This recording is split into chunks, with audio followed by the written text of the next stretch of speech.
Kabanata 1531 hanggang 1540. Kabanata 1531 nagpapatuloy ang buhay. Nabigla si Yusuf Zok sa matandang hunter, at nakabawi lamang ng kanyang kahinahunan nang salubungin siya ni Pierre sa arena sa tuktok ng bundok. Pagkatapos ay tinanong niya si Pierre kung nakarinig na ba siya ng tungkol sa isang ninunong Daoist na nag-aalaga ng isang malaking itim na aso. Wala akong narinig kahit ano. Hindi ako pinasok sa Daoist Ancestor Alliance, at sa lahat ng mga araw na ito, wala man lang akong natanggap na kahit isang disipulo o sino man na makikinig. Marangya at kahanga-hanga ang arena sa tuktok ng bundok, ngunit ito ay lubhang mapanglo at walang presensya ng tao. Sandaling tumigil si Yusuf Zok, pagkatapos ay tumawa ng malakas. Sige, pinigilan ni Yusuf Zok ang kanyang tawa at sinabing, Pierre, kilalanin mo si Goldie at ang malaking itim na aso, kailangan kong mag-isa muna. Naglakad si Yusuf Zok papunta sa cloud platform sa arena at naupo. Ang platapormang ito na may ulap ay talagang isang masa ng enerhiya, parang ulap, at ang pag-upo rito ay komportable at ligtas mula sa pagkahulog. Isinama ni Pierre si Goldie at ang malaking itim na aso upang humanga sa paligid, habang si Yusuf Zok ay umupo at nilinis ang kanyang isipan, pinapakalma ang kanyang mga iniisip. Ilang sandali pa, kumuha siya ng isang merit stone, at sa isang marahang paghawak, ang bato ay nabasag at nagkapira-piraso. Ang mga dugo sa kaibuturan ng kanyang isipan ay patuloy na pumipintig, kumikislap ngunit walang ipinapakitang senyales ng pagbubukas. Pagkatapos ay kumuha siya ng pangalawa at pangatlong merit stone, hinigop lahat ang mga ito, isa-isa. Bagamat may kaunting epekto, at tumaas ang halaga ng dugo ng mga beads, hindi ito direktang bumukas. Alam ni Yusuf Zok na ang tatlong merit stone ay parang isang patak lang sa balde, dahil tumataas ang pangangailangan para sa mga merit stone habang siya ay umuunlad. Mayroon pa ring 25 hindi pa nabubuksang blood beads, at ang 25 na ito ay malamang na napakahirap. Tama, mayroon pa akong life spirit stone. Hindi na kailangang hawakan ang life spirit stone na ito para pumukaw ng pagpintig ng blood beads noon, kaya isa itong mahusay na suplemento. Pero ngayon, hindi ako ligtas sa eternal life realm na ito, at malamang maraming labanan ang dapat labanan. Dapat gamitin ang life spirit stone ng maaga para palakasin ang aking sarili, na siyang pinakapangunahin. Habang iniisip ito ni Yusuf Zok, agad na na-access ng kanyang isipan ang blue sea at cloud sky, at mabilis na natagpuan ang life spirit stone. Lumabas ka, gusto niya, at ang life spirit stone ay naging isang daloy ng liwanag, lumabas at lumapag sa kanyang kamay. Buzz buzz buzz, buzz buzz buzz, sa sandaling pumasok ang life spirit stone sa kanyang kamay, ang kanyang blood beads ay nagsimulang umugang, naglabas ng isang humuhuni, na parang sesabog o kumulo. Sa isang kalabog, agad na sumabog ang life spirit stone, at sa sandaling iyon ng pagsabog, dalawang magkaibang tunog ng kalabog, ang umalangaw mula sa kaibuturan ng isipan ni Yusuf Zok.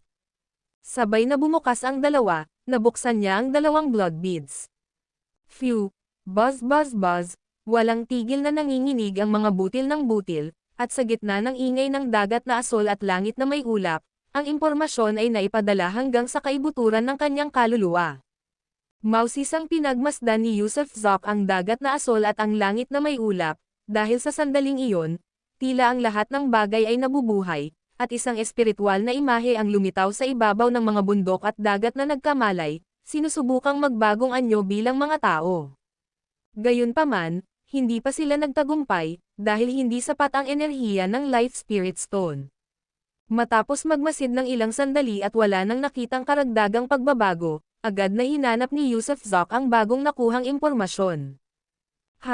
Sa isang sulyap lang, mahinang bumulong si Yusuf Zok ng habang nagsisimula ang bagong impormasyon sa mga salitang, ang buhay ay hindi kailanman nagtatapos. Hindi niya lubos na naintindihan ang kahulugan ng, ang buhay ay hindi kailanman nagtatapos, kaya nagpatuloy siya sa pagbabasa. Gayunpaman, habang nagbabasa pa siya, nagsimulang bumilis ang tibok ng kanyang puso, isang tanda ng pananabik at pag-agos ng dugo. Ang kahulugan ng, ang buhay ay hindi kailanman nagtatapos, ay talagang isang uri ng teknik ng muling pagkabuhay. Ang buhay ay walang katapusan at sa makatuwid ang humahamon sa kamatayan ay may nakakatakot at makapangyarihang divine arts. Ito ay isang uri ng divine skills, ang paggamit nito ay medyo simple. Kailangan mo lamang mag-iwan ng isang patak ng iyong dugo kahit saan, at kung ang pangunahing katawan ay makaharap ng panganib o mamatay, ang patak ng dugong iyon ay maaaring agad na muling mabuhay sa lugar. Gayunpaman, pagkatapos ng muling pagkabuhay, lahat ng mga nakaraang alaala ay maitatag, limitado sa muling pagkabuhay lamang, at upang lumakas muli, kailangan mong magsanay muli sa kasalukuyang kaharian. Ang buhay ay hindi nagtatapos, ang buhay ay hindi nagtatapos. Paulit-ulit na huminga ng malalim si Yusuf Zoc, kahit na ang divine skills na ito ay hindi nagpapalakas sa kanya, binibigyan siya nito ng immortalidad, at ang kanyang buhay ay hindi kailanman nagtatapos.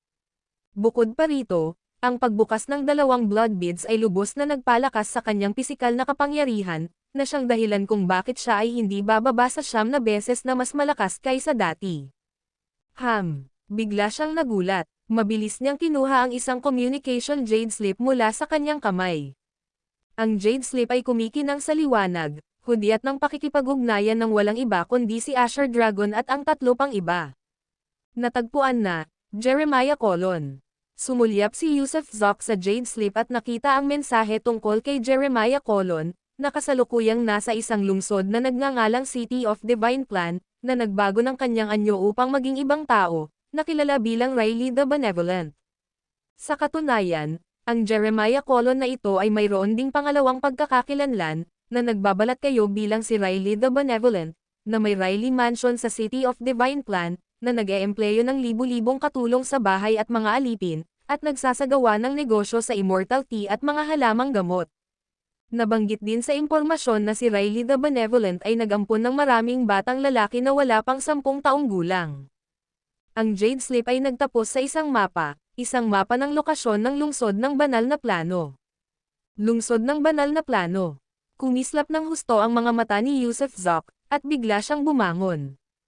Ang pagbabalik sa kaharian sa langit sa pagkakataong ito ay hindi para sa paglilibang, ito ay para sa paghihiganti. Nangako siyang ipaghiganti ang Diyos ng mga higanteng espiritu at determinado siyang tuparin ito, na naglalayong patayin hindi lamang sina Jeremiah Colon at Javier Higgins, kundi pati na rin ang lahat ng mga nakasalamuhan niya noon. Alam ko, papunta na ako roon agad.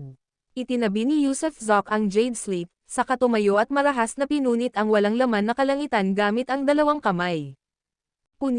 Napunit ang puwang kasabay ng isang malaking siwang, at sa sandaling lumitaw ang isang siwang, marahang ipinitik niya ang kanyang daliri, na nagpadala ng isang patak ng dugo sa walang katapusang itim na butas. Hindi niya alam kung saang larangan mapupunta ang patak ng dugong ito, ngunit tiyak na hindi ito mawawala o maglalaho doon. Guro, anong nangyayari? Nagmamadaling lumapit sina Pierre, Goldie, at ang malaking itim na aso, hindi alam ang sitwasyon ni Yusuf Zoc. Susulong na, lungsod ng banal na plano, para patayin si Jeremiah Colon. Hindi nagbigay ng paliwanag si Yusuf Zoc sa 3, ngunit mabilis na humakbang patimog kanluran. Natural na sumunod sina Pierre, Goldie, at ang itim na aso, habang tuwang-tuwa na ikinakaway ni Goldie ang kanyang buntot, ngunit natakot si Pierre dahil malapit nang pumatay ang kanyang amo. Bagamat pinapatay ang emperador sa langit, sa likod ng bawat emperador sa langit ay nakatayo ang isang ninunong Taoista. Bagamat maaaring hindi alam ng iba ang husay ng isang ninunong Taoista, alam na alam niya, sa kabaligtaran, ang kanyang Panginoon ay hindi pa isang ninunong Taoista. Hayagan na ba silang nagdedeklare ng digmaan laban sa isang ninunong Taoista ngayon? Inilalantad na ba nila ang kanilang mga sarili ngayon? Hindi ba ito katalinuhan, lalo na't marami pa rin ang nagtatanong tungkol sa kinaroroonan ni Yusuf Zoc. Masasabing si Yusuf Zoc ay isang matabang piraso ng karne, na hinahangad ng mga emperador sa langit at mga ninunong Taoista.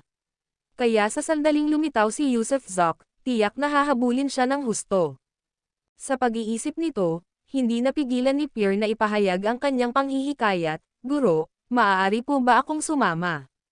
Kaya namin ito ni Goldie. Bakit kikilos? Ang pangunahing inaalala ko ngayon ay ang pagtatago dahil kung lilito ka, darating ang lahat ng ninunong Daoist, kakainin ang iyong laman at dugo. Ang kapangyarihan ng mga higanti ay nagtataglay ng walang kapantay na pang-akit sa lahat. Ikinumpas ni Yusuf Zoc ang kanyang kamay, determinado na ang isip ko, hindi na kailangan ng higit pang panghihikayat. Nagtiis ako ng napakaraming taon, halos mabaliw na ako. Ang video na ito ay edited by Urban Storytelling. Kabanata 1532 Yusuf Zoc, gaano kakalakas ang loob mo?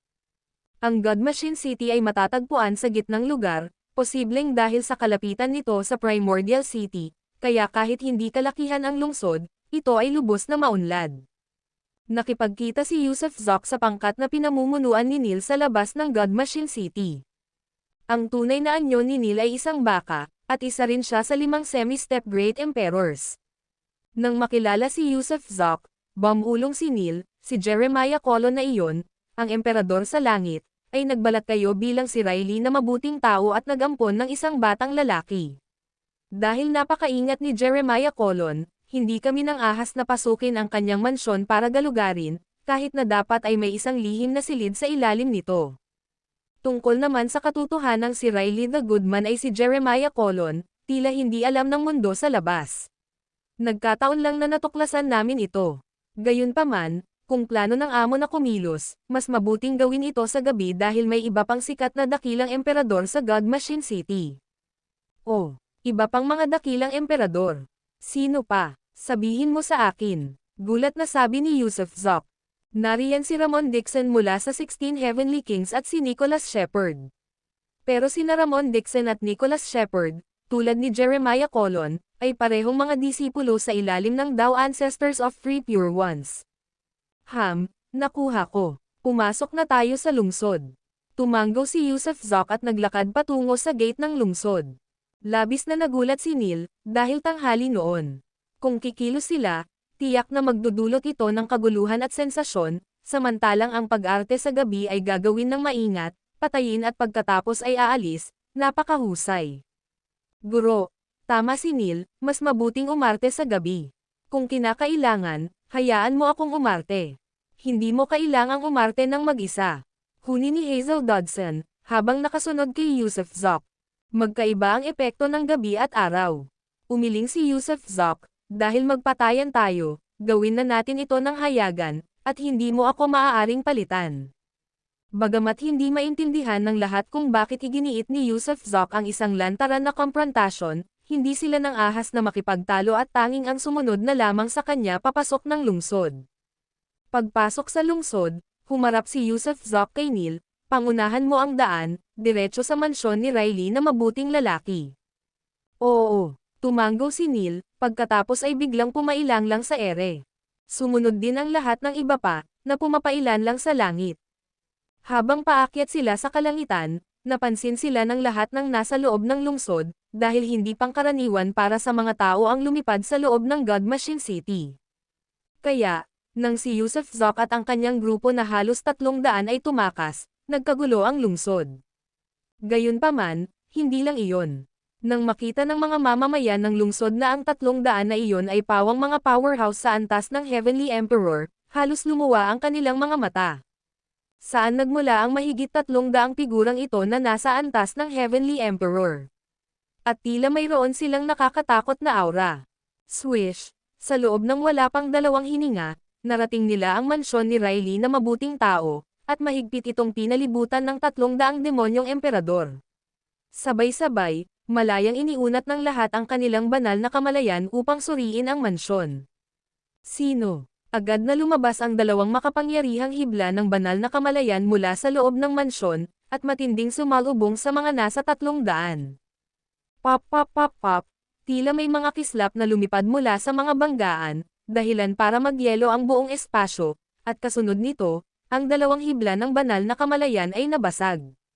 2 figure ang lumitaw, ang isa ay isang medyo mataba na lalaking nasa katanghaliang gulang, ang isa naman ay isang matanda na tila isang mayordomo. Paglabas nila ng bulwagan, nanikip ang isa sa kanilang mga estudyante nang makita si Yusuf Zoc, iyon ang Zhang Old Demon, ang pumatay sa True Spirit World ilang taon na ang nakalilipas. At ang iba pa, wala siyang nakilala ni isa sa kanila. Nabigla siya kung paano nakapagdala si Yusuf Zoc ng daan-daang mga makapangyarihang nasa antas ng emperador. Mga kaibigan, bakit ninyo pinalilibutan ang mansyon ko para kay Riley nang walang dahilan? Sa kasalukuyan, si Jeremiah Colon ay si Riley na mabuting tao, at walang sino man sa mundo ang nakakaalam na si Riley na mabuting tao ay si Jeremiah Colon. Hey, hindi mo ako nakikilala. Lumapit si Yusuf Zok, dinilaan ang kanyang mga labi, matandang Jeremias. Noong nagsanib puwersa kayong lahat para patayin ang alipin ng Diyos ng mga higanteng espiritu, may kinalaman ka rin dito, hindi ba? Paumanhin, ako ang unang nakahanap sa iyo, kaya ikaw ang una kong makakaharap. Biglang nanlamig ang ekspresyon ni Yusuf Zok, sundin ang utos ko, huwag mong iwan ang kahit sino, patayin mo. Patayin. Malakas na sigaw ni Nanil at Goldie, kasama ang iba pang malalaking demonyo, habang sumusugod sila papasok sa mansyon, habang likas na iniiwasan nila si Riley na mabuting tao. Hindi gumalaw si Hazel Dodson, ni ang malaking itim na aso na kumakaway ng buntot, silang dalawa na lang ang natira sa tabi ni Yusuf Zok. Yusuf Zok, ikaw ang naghahangad ng kamatayan. Napagtanto ni Jeremiah Colon na nabubunyag na siya, dahil alam niyang kailangan niyang lumaban sa harap ng matandang demonyo ni Zhang dahil hindi niya ito mapipili. Kaya naman, sabay ungol, ibinalik niya ang kanyang palso, at nagpadala ng kislap ng liwanag mula sa espada patungo kay Yusuf Zok. Humph! Malamig na singgal ni Yusuf Zok, sabay belang ng palso at pagturo ng daliri. Bang! Bumangga ang daliri niya sa liwanag ng espada, at pagkatapos nito, nabasag ito na parang basag na salamin. Guro, hindi kayang labanan ang tampalasan na ito, tumakas ka. Sa sandaling iyon, biglang sumugod palabas ang nakatatanda sa likuran ni Jeremiah Colon, pinoprotektahan si Jeremiah at inihagis ang sarili patungo kay Yusuf Zok. Tinaas ni Yusuf Zok ang kanyang kilay, walang silbi ang pagpapasabog sa sarili. Boom! Habang sinasabi ni Yusuf Zok ang mga salita, talagang pinasabog ng mayordomo ang sarili. Ang napakalaking enerhiya mula sa pagsabog ay gumuho sa kawalan, at ginawa pang kalahati ng lungsod ang kawalan. Alam ni Jeremiah Colon na kung hindi siya tatakas, tiyak na mamamatay siya, kaya nagsimula siyang umatras habang sumusugod ang mayordoma at, nang magpasabog ang matanda sa sarili, direktang pinunit niya ang espasyo at sumugod dito sa napakabilis na bilis. Gayunpaman, dahil dumating si Yusuf Zok na handang-handa, na may determinasyong pumatay, paano niya hahayaang makatakas si Jeremias? Kaya, halos kasabay ng pagbutas ni Jeremiah Colon sa black hole, ang kanang braso ni Yusuf Zok ay pumasok din. Pinanood ng lahat ang kanyang kanang braso habang walang katapusang nakaunat, papasok sa isang itim na butas na walang laman. Tila tumigil ang oras ng sandaling iyon, maging ang mga mamamayan ng God Machine City o ang iba't ibang malalaking demonyo, lahat ay nakatitig sa kamay na iyon, sa walang hanggang itim na butas. Nag-isip-isip sila kung kaya bang makuha ni Yusuf Zok si Jeremiah Colon mula sa loob ng black hole. Nanatiling walang pakialam ang ekspresyon ni Yusuf Zok, walang bakas ng saya o lungkot.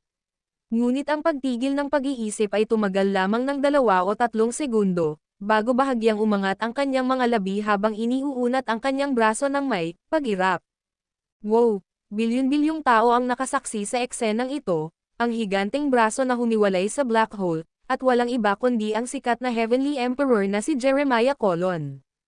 Tila nanigas at nagngingit-ngit ang buong pagkatao ni Jeremiah Colon sa ilalim ng mahigpit na pagkakahawak ni Yusuf Zok, ang kanyang ekspresyon ay puno ng takot, dahil siya, isang dakila at makalangit na emperador, ay hindi makatakas sa pagkakahawak ni Yusuf Zok.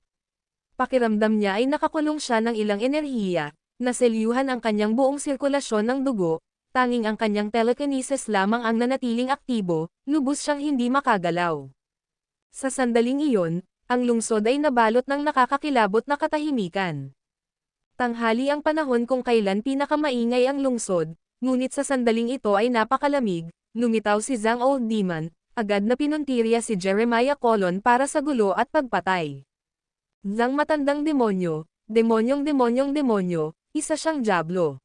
Ang walang hanggang kaharian ay tila handa na para sa kaguluhan. Matandang Jeremias, nang sandaling nagsama-sama kayong mga emperador sa langit upang patayin ang alipin ng Diyos ng mga higanteng espiritu, isinumpa kong papatayin ko kayong lahat, ako, si Yusuf Zok, ay hindi mabubuhay ng iba. Kaya ngayon, pararangalan ng inyong ulo ang yumaong alipin ng Diyos ng mga higanteng espiritu. Habang nagsasalita si Yusuf Zok, Hinampos niya ang ulo ni Jeremiah Colon gamit ang isang kamay na may kutsilyo. Gayunpaman, nang sandaling iyon, isang napakalaking itim na butas ang biglang lumitaw sa itaas ni Yusuf Zoc, at mula sa loob ng itim na butas ay narinig ang isang malakas na ungol, "Yusuf Zoc, maglalakas loob ka ba?" Ang video na ito ay edited by Herban Storytelling. Kabanata 1533 Patayin siya ng lubos. Yusuf Zoc, ang lakas ng loob mo. Isang malakas na alulong ang nagmula sa itim na butas ng kawalan. Kahit hindi pa dumarating ang tao, niyanig ng kanyang mga alon ng boses ang buong lungsod ng Shenji, dahilan para manginig ito, at kahit sa ilalim ng itim na butas, parehong umuuga ang katawan ng dakilang itim na aso at nipil sa kumukulong dugo.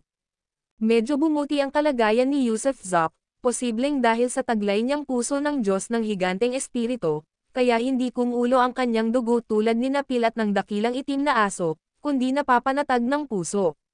Swoosh! Kasabay ng tunog ay ang isang ninunong daw na kinoronahan ng maraming kulay at mapalad na liwanag, at ang ninunong daw na ito ay walang iba kundi ang makapangyarihang Jeremiah Colon. Siya ang guro ng Heavenly Emperor ng Upper Asher, at nang malaman ang panganib sa Heavenly Emperor, dumiretso siya rito.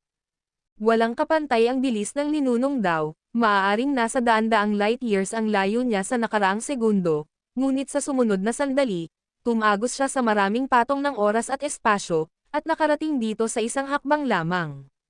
Gumugol si Yusuf Zoc ng halos isang tasa ng oras ng tsaa mula sa pagpasok sa lungsod hanggang sa paghuli sa Heavenly Emperor ng Upper Asher, kaya normal lang para kay Jeremiah Colon na makatanggap ng balita at sumugod dito. Sa sandaling lumitaw siya, agad na binalot ng makulay at mapalad na liwanag ang buong lungsod ng Shenji. Ito ang kaharian ng Merito, ang perpektong pagpapakita ng kapangyarihan ng Merito, at nang lumitaw ang kaharian ng Merito, ang buhay at kamatayan ng lahat ng nabubuhay na nilalang sa loob ay nasa ilalim ng kanyang kontrol. Ito ang pagkakaiba ng isang ninunong daw at isang emperador sa langit. Ang isang pag-iisip lamang ng isang ninunong daw ay maaaring magbunga ng napakaraming kaisipan o pumatay sa mga ito, at lahat ng batas ay sumusunod sa isang pag-iisip lamang mula sa isang ninunong daw. Lahat ng uri ng batas ay madaling manipulahin ng sinumang ninuno ng Dao, masasabing nalampasan na nila ang pag-iral ng higit pa sa makalangit na Dao, hindi dahil hindi sila pinamamahalaan ng makalangit na Dao, kundi dahil ginagamit nila ang makalangit na Dao, na umaangat ng higit pa rito. Kaya nilang baguhin ang mga patakaran ng makalangit na Dao, kaya nilang baliwalain ang lahat.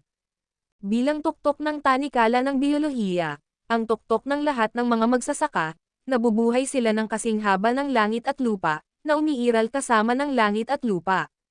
Nang pinakawalan ni Jeremiah Colon ang kanyang kaharian, ang kamay ni Yusuf Zoc, na hugis kutsilyo, ay sandaling tumigil, dahil sa sandaling ito ay tuluyan siyang ikinulong ng kaisipan ni Jeremiah Colon, idiniin siyang patay sa kanyang kinatatayuan, at hindi makagalaw. Hindi inaasahan na maglakas loob kang lumabas, hindi inaasahan na ang emperador sa langit ay hindi na ang iyong katapat, hindi inaasahan na maglakas loob kang guluhin ang matandang Panginoong ito, hindi inaasahan na sa wakas ay mamamatay ka sa kamay ng matandang Panginoong ito. Ito ang iyong trahedya, ngunit ito ang kagalakan ng matandang Panginoong ito.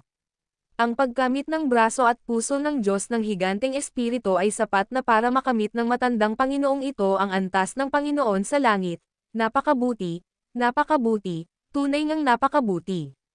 Bagamat hindi matangkad si Jeremiah Colon, maliit at balingkinitan ang kanyang figure, ngunit siya ay napakalakas.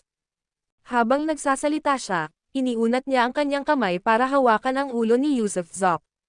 Gayunpaman, likas na maingat si Yusuf Zoc, 3 beses na nag-iisip bago kumilos, dahil nang ahas siyang magpakita ng lantaran ng may kabaliwan, dahil nang ahas siyang manggaso sa kaharian ng langit, paano niya hindi malalaman ang sarili niyang halaga?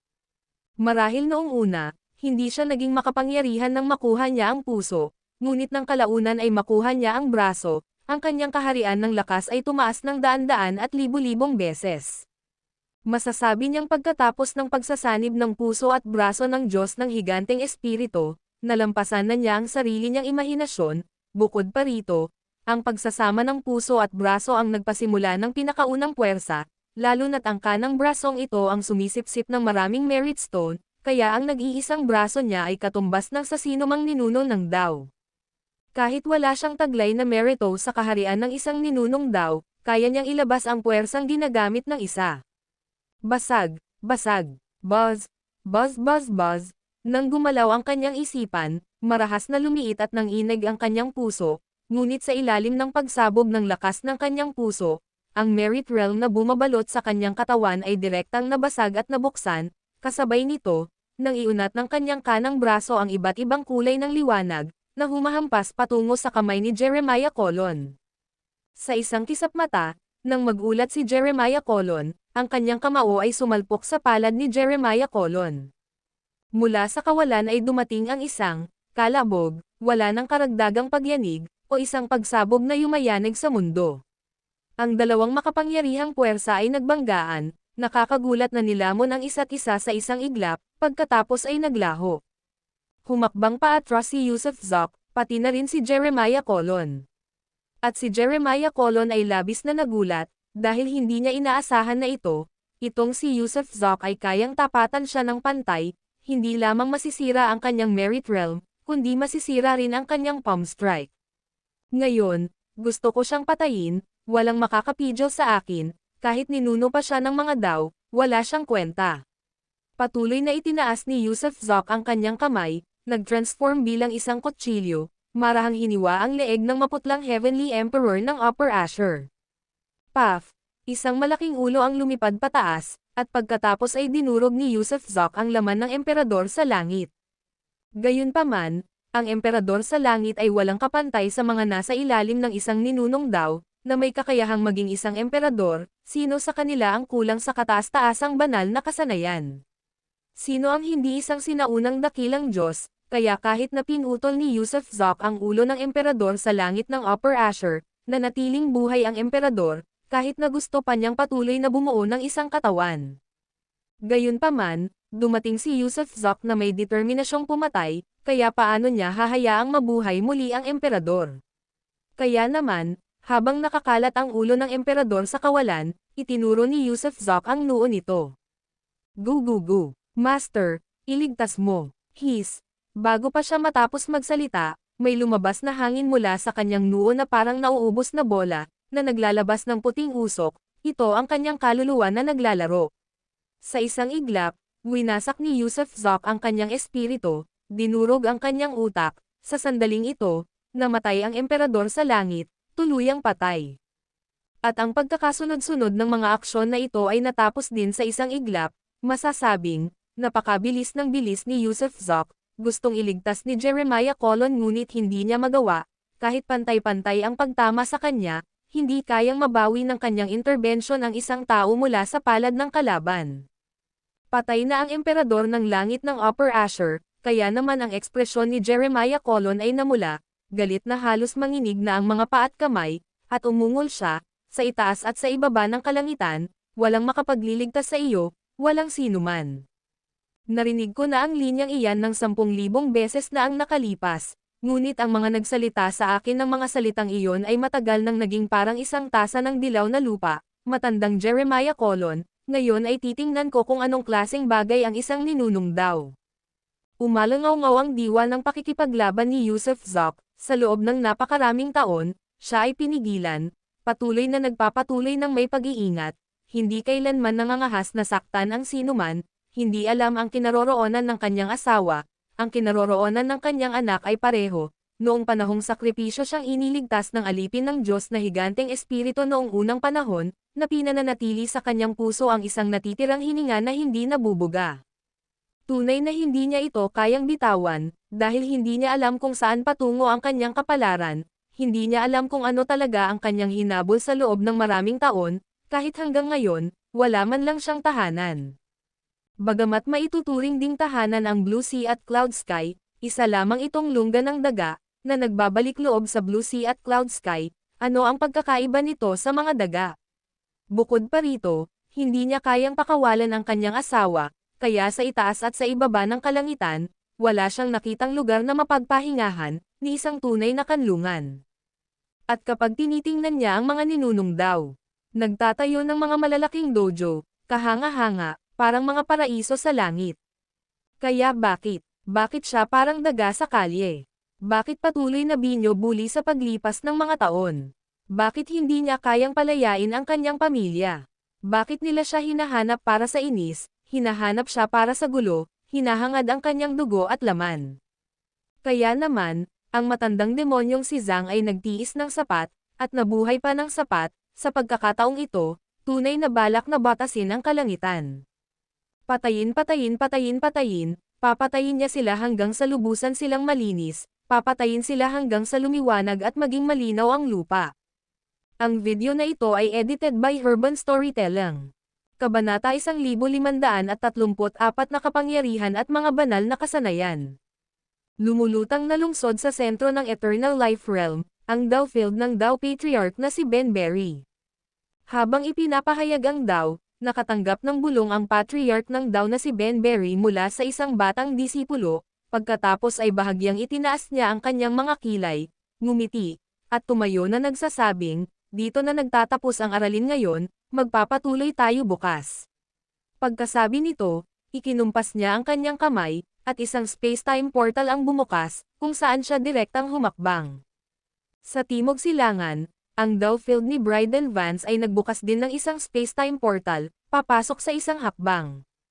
Ang hilagang silangan, ang larangan ng Dao ni Broderick Hopkins, ang larangan ng Southern Yincheng Dao, ang larangan ng Western Shangze Dao, ang larangan ng Great Black Sky Dao, at marami pang iba, isa-isa, iniwan ng mga patriyarka ng Dao ang kanilang mga pwesto at lumipad sa himpapawid.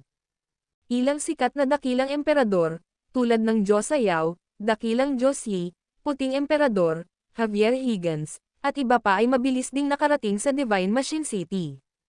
Tunay nga, ang nangyari sa Divine Machine City ay kumalat na sa buong Eternal Life Realm.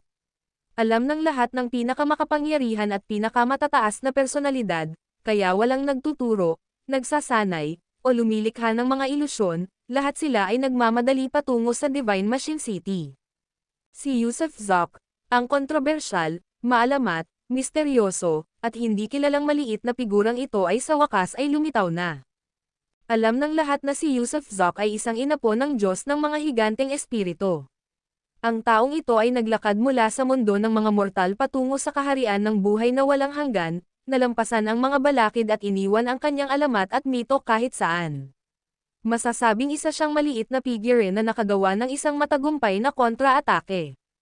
Siyempre, sa pag-asa pa lang sa lahi ng kanyang giant spirit god, isa na siyang tinek sa mata ng maraming Diyos at demonyo. Kung hindi papansinin ang malaking kapalaran na magmumula sa pagkain ng kanyang laman at dugo, kung magpapatuloy siya sa pag-unlad, ang taong ito ay tiyak na magiging isang patriyarkang Dao, na mas malakas pa kaysa sa sino man sa kanila.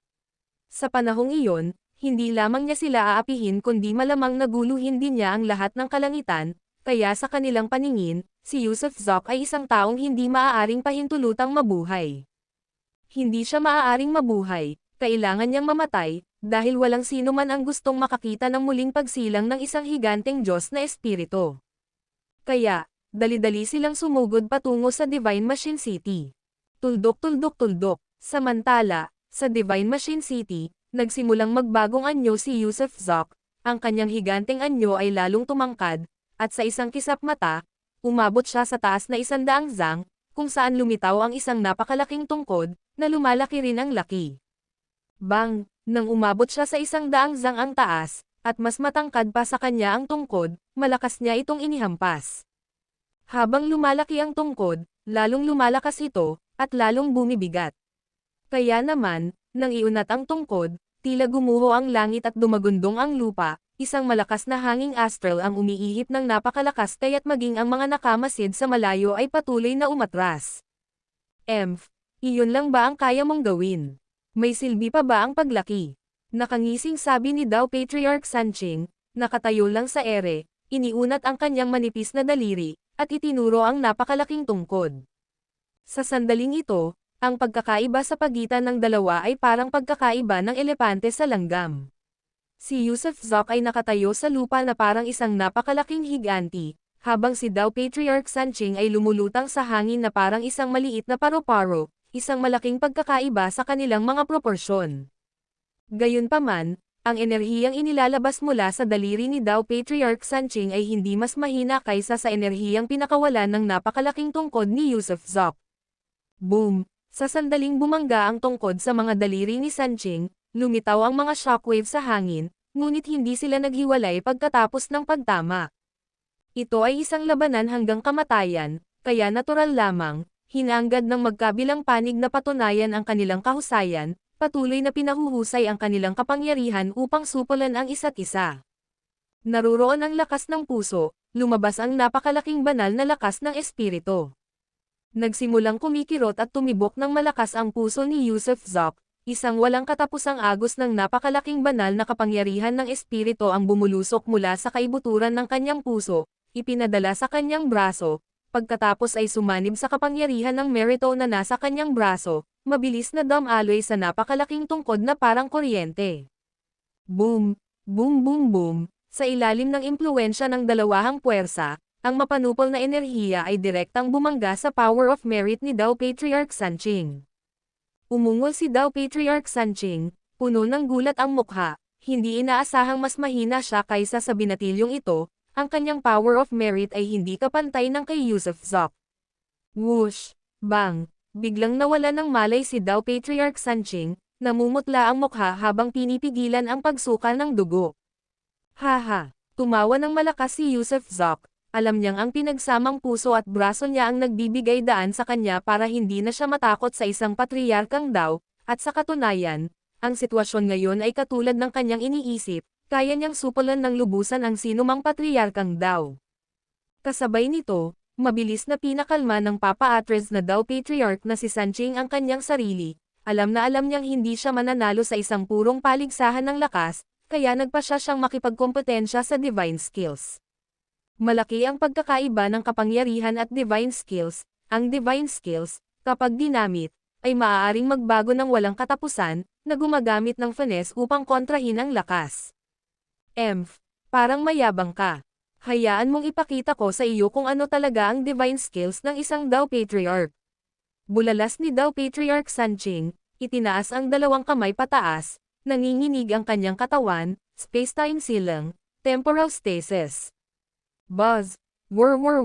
Agad na tumigas ang kawalan, at kasabay nito ay huminto ang oras. Ito ay isang tunay na law art.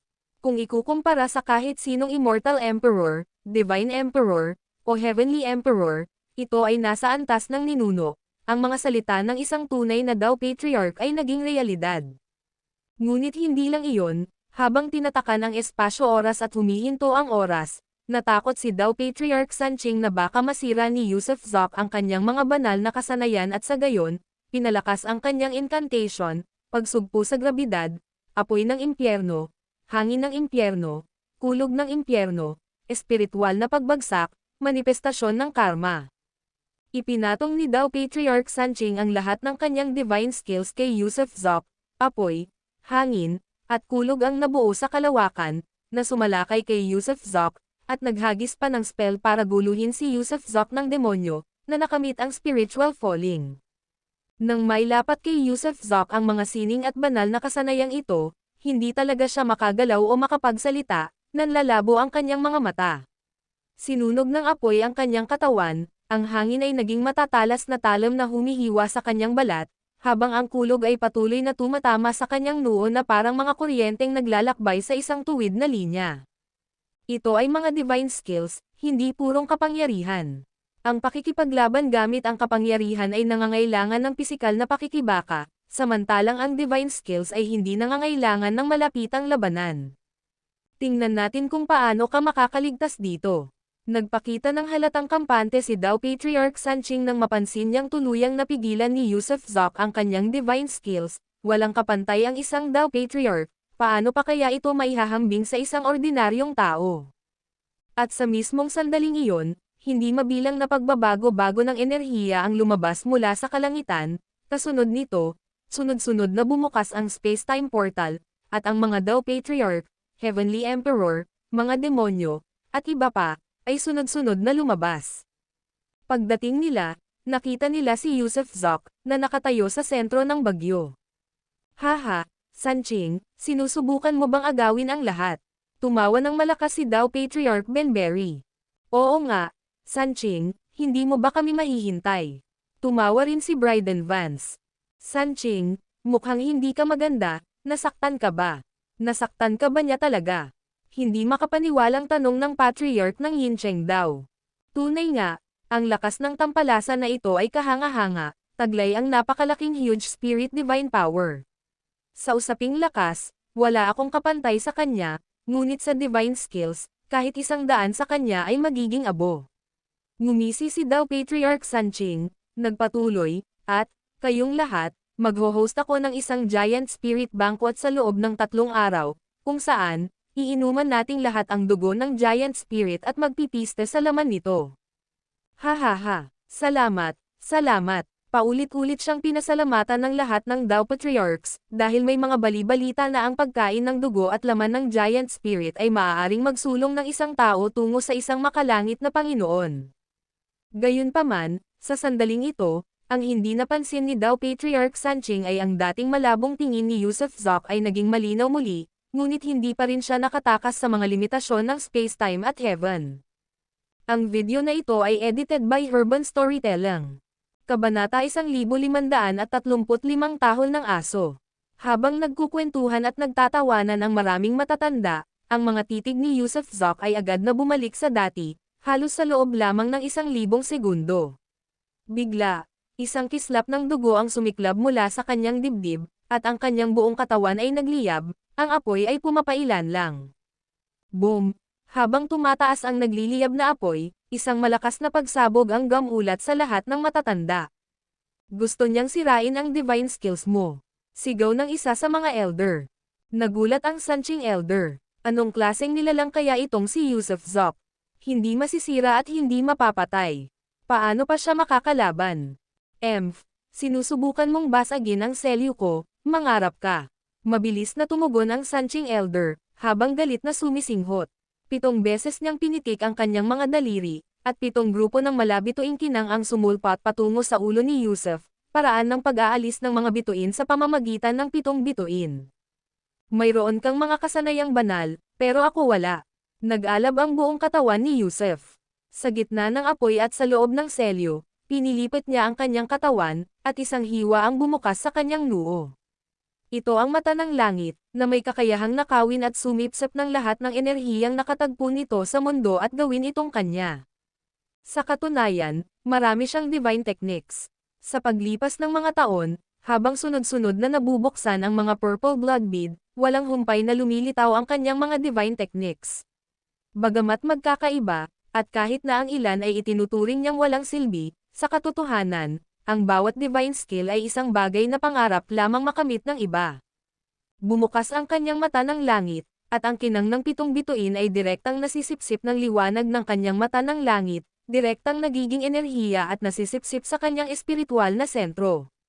At pagkatapos, ang mga nakapalibot na hadlang, apoy, kulog, mababanggas na hangin, grabidad, at lahat ng iba pa ay agad na naging kanyang sariling enerhiya sa ilalim ng paghawak ng mata ng langit. Kaluskos kaluskos kaluskos, sa sandaling ito, may mga tunog ng kaluskos na lumabas mula sa kanyang buong katawan, kasabay ng pagtaas ng lakas ng paunti-unti. Paano ito naging posible? Kayang nakawin ng matang iyon ang kapangyarihan ng mga banal na kasanayan. Natagpuan ito ng lahat na hindi kapanipaniwala at lubos na misteryoso. Gusto mo ba ng tulong mula sa aking Panginoon? Sa sandaling ito, biglang nagtanong si Benberry. Hindi ko kailangan ng tulong mula sa kahit sino. Kung hindi ko papatayin ang taong ito ngayon, paano ko haharapin ang mundo? Galit na galit din ang Sanching elder. Habang kinakagat niya ang dulo ng kanyang dila, ang tunog ng sis ay nagmula sa itaas ng kanyang ulo, parang hangin na tumatakas, kasunod ang paglitaw ng 3 bulaklak ng enerhiya. Ito ang pagtitipon ng 3 bulaklak sa crown technique. Kasabay nito, sinimulan niyang igalaw ang kanyang mga braso, na parang gumuguhit ng mga simbolo sa hangin. Gayunpaman, sa sandaling ito, habang pinapanood ng lahat si Sanching na naghahanda para gamitin ang kanyang ultimate move, biglang, walang nakapansin ng isang malaking itim na aso na mabilis na sumusugod mula sa likuran ni Sanching. Tunay ngang walang nakapansin sa malaking itim na asong ito, o sa halip, Walang nakakita man lang dito, at saka malapit na ito kay Sanching, tumatalon mula sa likuran niya. Poof! Kasabay ng isang tunog, ibinuka ng malaking itim na aso ang nakanganga nitong bibig at direktang kinagat ang leeg ni Sanching, dahilan para tumalsik ang dugo at mabasag ang mga buto. Sigaw ni Sanching ng sandaling iyon.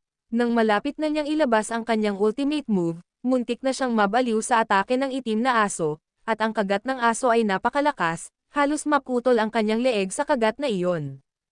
At habang sumisigaw siya, sinamantala ni Yusef ang pagkakataon, halos humakbang papalapit kay Sanching, at habang nanginginig ang buong katawan niya, biglang naglaho ang buong katawan niya. Tama, hindi niya agad pinatay si Sanching, ni hindi niya pinugutan ng ulo. Sa halip, nang sumugod siya sa harap ng Sanching Elder, pinangyari niyang manginig ang katawan nito at pagkatapos ay hiniwalayan ang sarili. Hindi iyon pagkawasak, pero nag-transform siya bilang isang parasitic light at direktang tumama sa noo ni Sanching. Pagpasok pa lang ni Yusef sa kaluluwa ni Sanching, agad niyang nakitang may mali. Sa pagkakataong ito, labis na nanghihina ang kaluluwa ni Sanching, at nakita pa niya ang imahe ng isang malaking itim na aso na baliw na nangangagat sa kaibuturan ng kaluluwa ni Sanching. Tunay nga, hindi lang ang panlabas na bahagi ng katawan ang kinagat ng malaking itim na aso, kundi habang kinakagat nito si Sanching, ang kaluluwa nito ay bumutas din sa kaibuturan ng kaluluwa ni Sanching, at kinakagat din ang kaluluwa nito. Gayunpaman, sabay na nakita ng malaking itim na aso at ng kaluluwa ni Sanching si Yusef na nagmamadaling pumasok. Woof! Umungol ng mahina ang malaking itim na aso, at pagkatapos ay muling tumahol.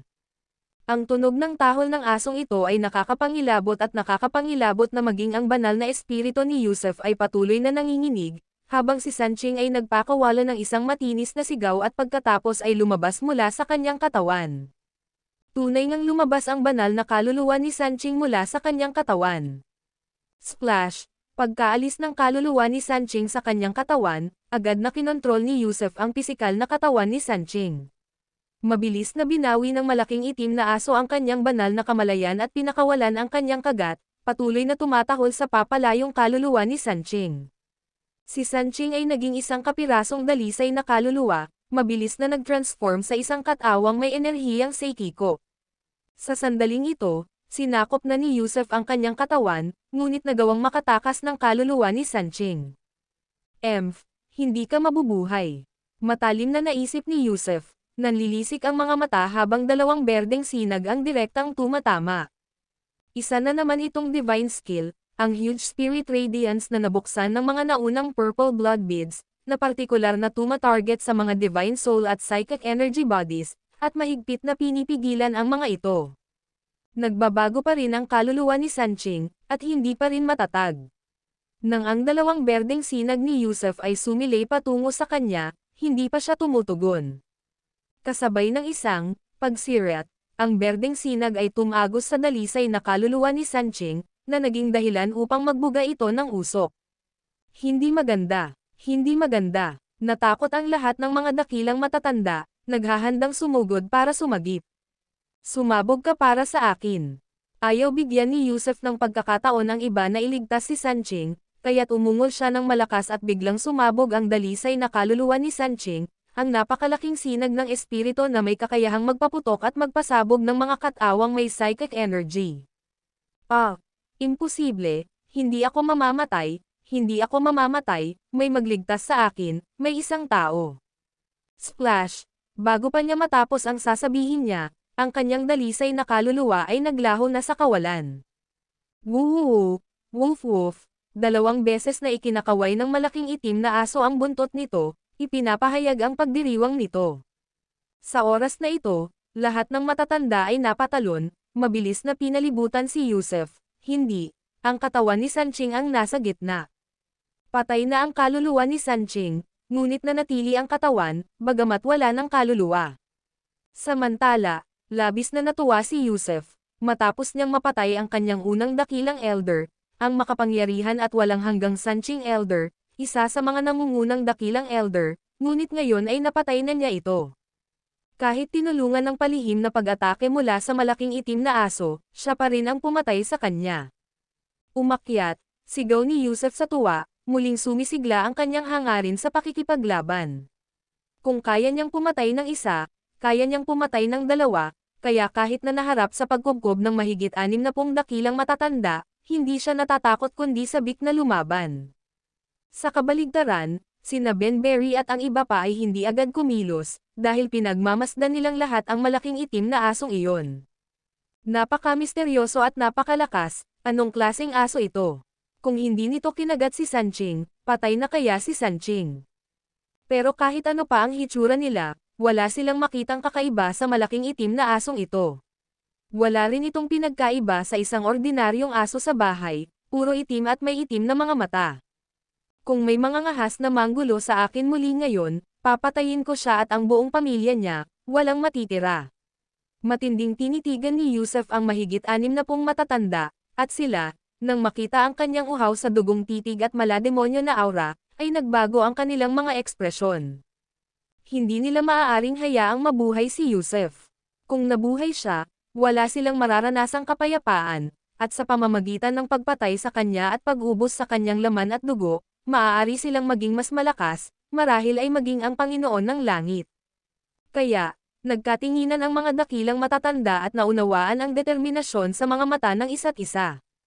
At nang sandaling iyon, biglang, habang ikinakaway ang buntot nito, ang malaking itim na aso ay muling nagpakawala ng mahinang alulong, at pagkatapos ay ibinuka ang bibig, woof, woof, woof, tahol ito ng 3 beses, at habang ginagawa ito, nang inig ang langit, ang kawalan ay sumabog na may mga alon ng enerhiya, at pagkatapos ay patuloy na nang inig ang lahat ng katawan ng mga dakilang matatanda.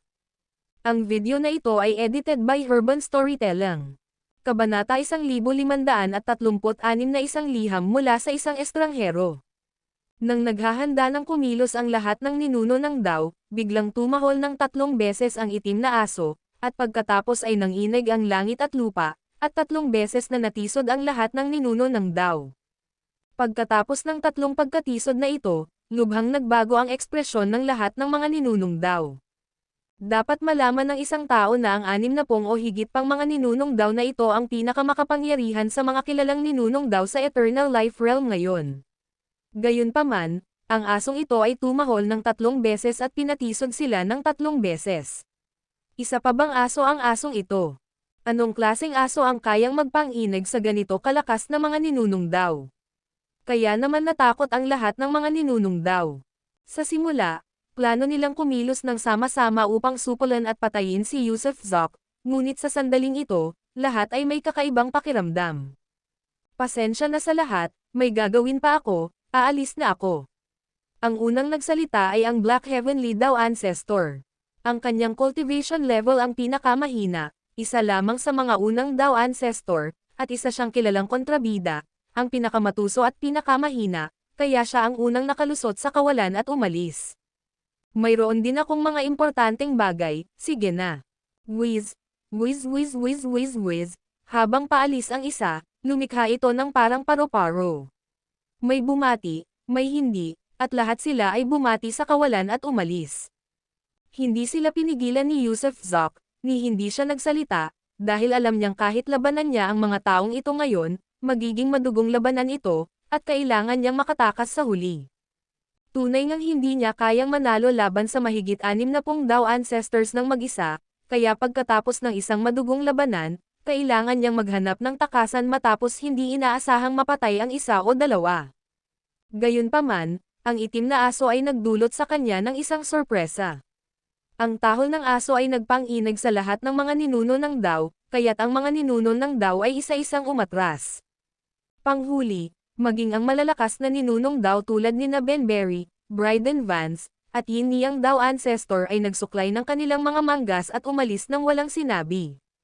Habang paalis ang lahat ng mga ninunong Dao, mausisa na tiningnan ni Yusuf Zok ang itim na aso.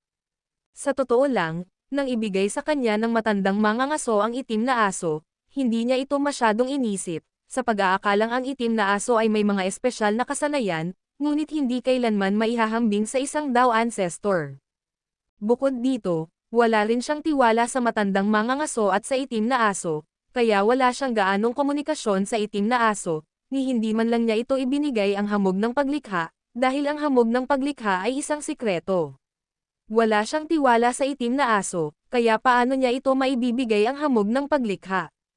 Pero ngayon, iba na ang naging pananaw niya sa itim na asong ito, 3 beses siyang tumatahol at tinatakot ang lahat ng ninunong daw, aba, aso pala yan. Isang kahanga-hangang aso, gaano ba kagaling ang matandang mangangaso na iyon? Isang taong higit pa sa isang ninunong daw. Paano mo nagawa iyon? Biglang nagtatakang tanong ni Yusuf Zok. Woof woof woof, ikinakaway ng itim na aso ang buntot nito, paulit-ulit na umuungol, habang masayang hinihimas ang binti ni Yusuf Zok. Sige, kung ayaw mong sabihin, hindi ko na itatanong, nasaan si Pierre? Sa pagkakataong ito, muling lumingon si Yusuf Zok sa paligid, hindi alam kung saan tumakas si Pierre noong laban nila ni Jeremiah Colon. Guro, nandito po ako, nandito po ako. Lumabas si Pierre mula sa mga guho ng bahay ng Upper Pure Heavenly Emperor, habang nakangiti, nagtago po ako, wala po akong naitulong. Tama ang ginawa mo, tumanggaw si Yusuf Zok, wala ngang magagawa si Pierre ngayon, tama lang na magtago siya, kung hindi, kung kumilos siya, baka sumuko na siya, matalino si Pierre, kayang hulaan ang iniisip ni Yusuf Zok, para mag-isip para kay Yusuf Zok.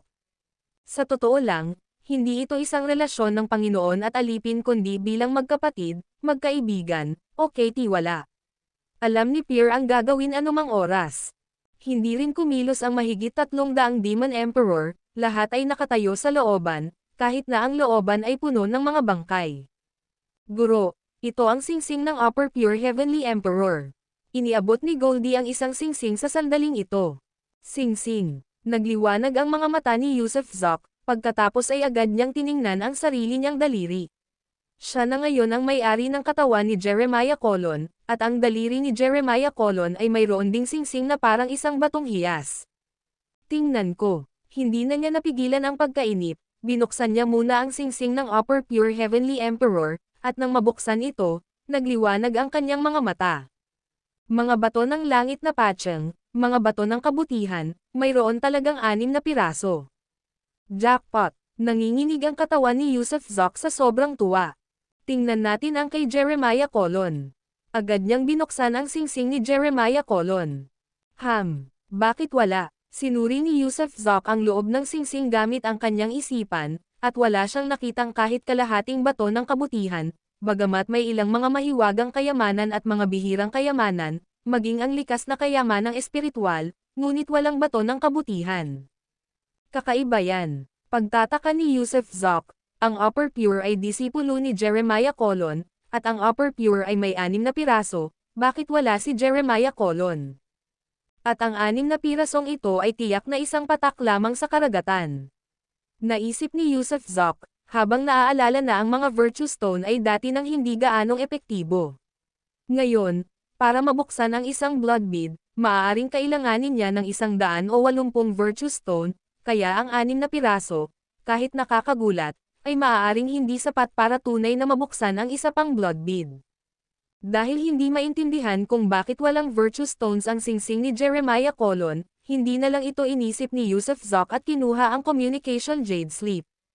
Ang Jade Slip na ito ng komunikasyon ay naglalaman ng 2 hindi pa nababasang mensahe, isa mula sa Asher Dragon, at isa mula sa Black Bear. Ang mensahe ng Asher Dragon ay nananatili ang Central Asher Cloud Heavenly Emperor sa dojo ni Bryden Vance, at hindi pa lumalabas, kaya imposibleng masubaybayan. Ang mensahe ng itim na oso ay misteryosong nawala si God Yi, at hindi alam ang kanyang kinaroroonan. Sa madaling salita, walang natagpo ang tao. Nag-isip sandali si Yusuf Zok, pagkatapos ay sumagot, hiniling sa kanila na magtipon sa dojo ni Pierre. Tara na, babalik din tayo sa dojo ni Pierre. Alam ni Yusuf Zok na sa kasalukuyang sitwasyon, mahirap makahanap ng kahit sino maliban na lang kung hayagan niyang hahamunin ang mga dojo ng mga Dao Ancestors.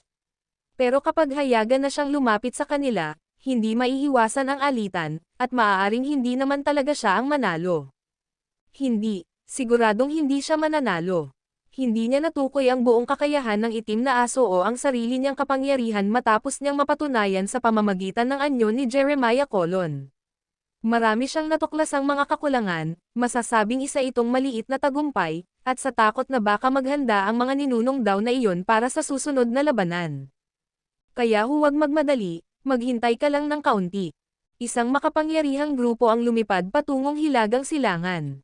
Pagkalipas ng 3 araw, sa dojo ni Pierre, pumalit si Yusuf Zoc kay Pierre, ang tusong ninunong daw, at umupo sa ibabaw ng plataporma, tinatanaw ang buong kabundukan. Sa gitna ng dojo ay mahigit 1,000 emperador sa langit, 5 kalahating ninuno na daw, 1 ninuno na daw, at 1 itim na aso.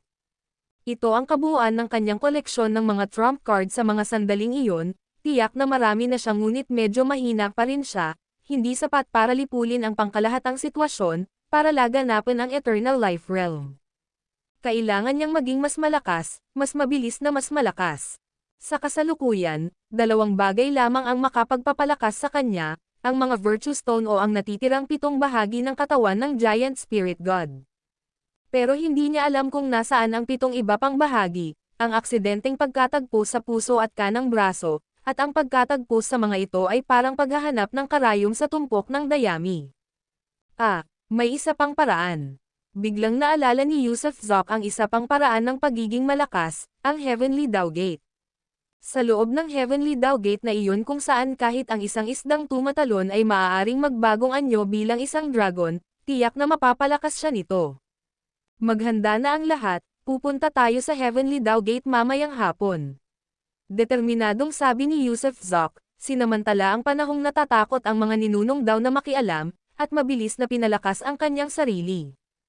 Ngunit ng sandaling iyon, sa labas ng dojo ni Pierre ay lumipad ang isang puting crane, at sa ibabaw nito ay nakaupo ang isang batang babae na nakasuot ng damit Daoist, na tila mga 7 o 8 taong gulang.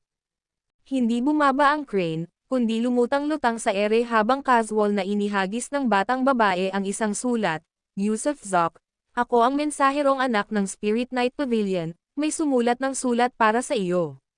Pagkatapos magsalita, sabay na lumipad palayo ang batang babae at ang crane. Ang video na ito ay edited by Herban Storytelling.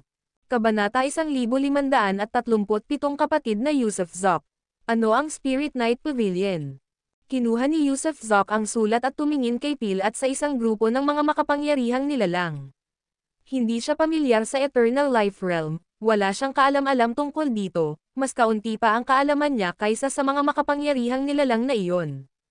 Total, ang mga nilalang na ito ay ilang araw nang naglalakbay dito, iniimbestigahan at sinusubaybayan ang Heavenly Emperor at iba pa, kaya natural lang na may kaunting pag-unawa sila sa Eternal Life Realm na ito. Kung tungkol naman kay Phil, hindi na kailangang banggitin pa, dahil halos 100 taon na siyang nanirahan dito. Alam ko ang Spirit Night Pavilion. Sa katunayan, agad na sumagot si Phil, matapos ang pag-iisa ng 9 na mundo at ang paglitaw ng Eternal Life Realm, lumitaw ang ilang malalaking puwersa, kung saan ang Daoist Alliance, Spirit Night Pavilion, at Primordial Residence ang 3 pinakamalaking puwersa, kasama ang ilan pang mas maliliit na puwersa. Ganoon ba? Gulat na gulat si Yusuf Zoc. Akala niya noong una ay sakop lamang ng mga Daoist ancestors ang Eternal Life Realm na ito, isang superworld na pinamumunuan ng mga pinunong tulad ni Ben Berry at Bryden Vance, pero ngayon, mayroon na ring ibang mga puwersa. Marami kang hindi alam. Pagpapatuloy ni Phil, ang Daoist Alliance ay isang koalisyon lamang ng ilang mga ninunong Daoist. At sa pagkakaalam ko, ang Alliance Hierarch na si Ben Berry noong Primordial Era ay nasa ika-5 pwesto lamang, na may 4 na iba pang mas malakas kaysa sa kanya noon. Bukod pa rito, ang Daoist Alliance ay binubuo ng kabuoang 61 ninunong Daoist, ngunit sa katotohanan, ang Eternal Life Realm na ito, kapwa lantaran at palihim, ay mayroong mahigit 100. Ang ilang mga ninunong Daoist ay ayaw sumali sa anumang organisasyon o magtatag ng anumang dojo. Malaya silang namumuhay, naglalaro kasama ng mga mortal, walang pakialam sa lahat ng bagay. Sa makatuwid, hindi mo maaaring husgahan ang Eternal Life Realm batay sa hitsura nito, dahil may mga nakatagong agos sa ilalim ng ibabaw. Sige, ipagpapatuloy ko ang tungkol sa Spirit Night Pavilion. Nagpatuloy si Phil, ang Spirit Night Pavilion ay wala sa alinman sa mga pangunahing direksyon, ito ay nasa itaas ng kalangitan. Itinuro ni Phil ang kalangitan, Ang kalangitan ng Eternal Life Realm ay may patong-patong, at ang Spirit Night Pavilion ay itinayo sa kawalan, sa gitna ng mga ulap. Kapag tumangala tayo sa langit, wala tayong nakikita, ngunit kung lilipad ka patimog, hanggang sa ibaba ng mga puting ulap ng katimugang kalangitan, makikita mo ang isang malaking tarangkahan. Marami rin ang tumatawag dito na South Heaven's Gate, na siyang pasukan patungo sa Spirit Night Pavilion, isang malawak na hanay ng mga palasyo, na kilala rin bilang Spirit Night Treasured Palace. Gayunpaman, hindi ko alam kung sino ang Panginoon ng Spirit Night Pavilion. Marahil ay alam ito ni Ben Berry at ng iba pa, dahil ang Spirit Night Pavilion ay isang nilalang na kaakibat ng The West Alliance. Kung sino ang nasa loob, ilang tao ang naroon, kung lalaki o babae ang Panginoon, walang nakakaalam. Ang mga tao sa loob ng Spirit Night Pavilion ay tila bihirang lumabas, at kahit na lumabas sila, gumagalaw sila sa isang natatanging estilo, tulad ng puting crane at batang iyon mula sa nakaraan. Masasabing hindi ang puting crane o ang bata ang isang taong maaaring pukawin ng sinuman sa Eternal Life Realm, kahit na ang mga The West Ancestors. Kaya, may mga naghihinala na ang Panginoon ng Spirit Night Pavilion ay maaaring isa sa mga makapangyarihang The West Ancestors na mas mataas ang ranggo kaysa kay Ben Berry noong Primordial Era, at sino ang mga ngahas na masaktan ang ganoong tao? Sino ang mga ngahas na lumikha ng gulo para sa kanila? Kumusta naman ang Primordial Residence kung gayon? Tanong ni Yusuf Zok dahil sa kuryosidad. Ang Primordial Residence ay isa ring malaking puwersa, hindi rin matatagpuan sa lupa, kundi sa chaotic cloud sa silangan. Sa silangang bahagi ng Eternal Life Realm, mayroong isang kawalan, at sa loob nito ay naroon ang isang napakalaking Chaos Chi. Ang Primordial Residence ay nasa loob ng Chaos Chi na ito, at ayon sa alamat ay mayroon ding isang malaking palasyo sa loob, at ang Panginoon ng Primordial Residence ay kilala sa pangalan. Siya ang pang-anim na ranggo na Master Timothy noong Primordial Era, isang ranggo lamang ang mas mababa kay Ben Berry. Gayunpaman, mayroon ding bulong-bulungan na matagal nang nalampasan ni Timothy si Ben Berry, kung hindi, ang The West Alliance ay malamang na naghanap na ng gulo sa Primordial Residence. Si Master Timothy ay tunay na isang magkahalong karakter na gumagawa ng kahit ano, parang isang manggugulo, na may kakaiba at kakaibang ugali. Maging ang mga Heavenly Emperor ay nasa ilalim ng kanyang bandila, at sinasabing may ilang mga ninunong The West na nanganganlong din sa kanya. May mga bali-balitang taglay niya ang Chaos Pearl, na kayang magbago ng walang katapusan at may pambihirang kapangyarihan. Naiintindihan ko. Matapos marinig ang paglalarawan ni Phil, sa wakas ay binuksan ni Yusuf Zok ang liham mula sa Spirit Night Pavilion. Pagkabukas pa lang ng liham, halos 100 nakasisilaw na gininto ang karakter ang lumitaw sa paningin ni Yusuf Zok, at ang 4 na salitang pambungad ay nagpaangat ng husto sa kanyang mga kilay. Yusuf Zok, kapatid na Taoista. Tama, tinawag talaga nila siyang The West Brother Yusuf Zok. Huminga ng malalim si Yusuf Zok at nagpatuloy sa pagbabasa. Nabalitaan ko na ang The West Brother Yusuf Zok ay nagtataglay ng lahi ng higanteng espiritu, isang inapo ng higanteng espiritu.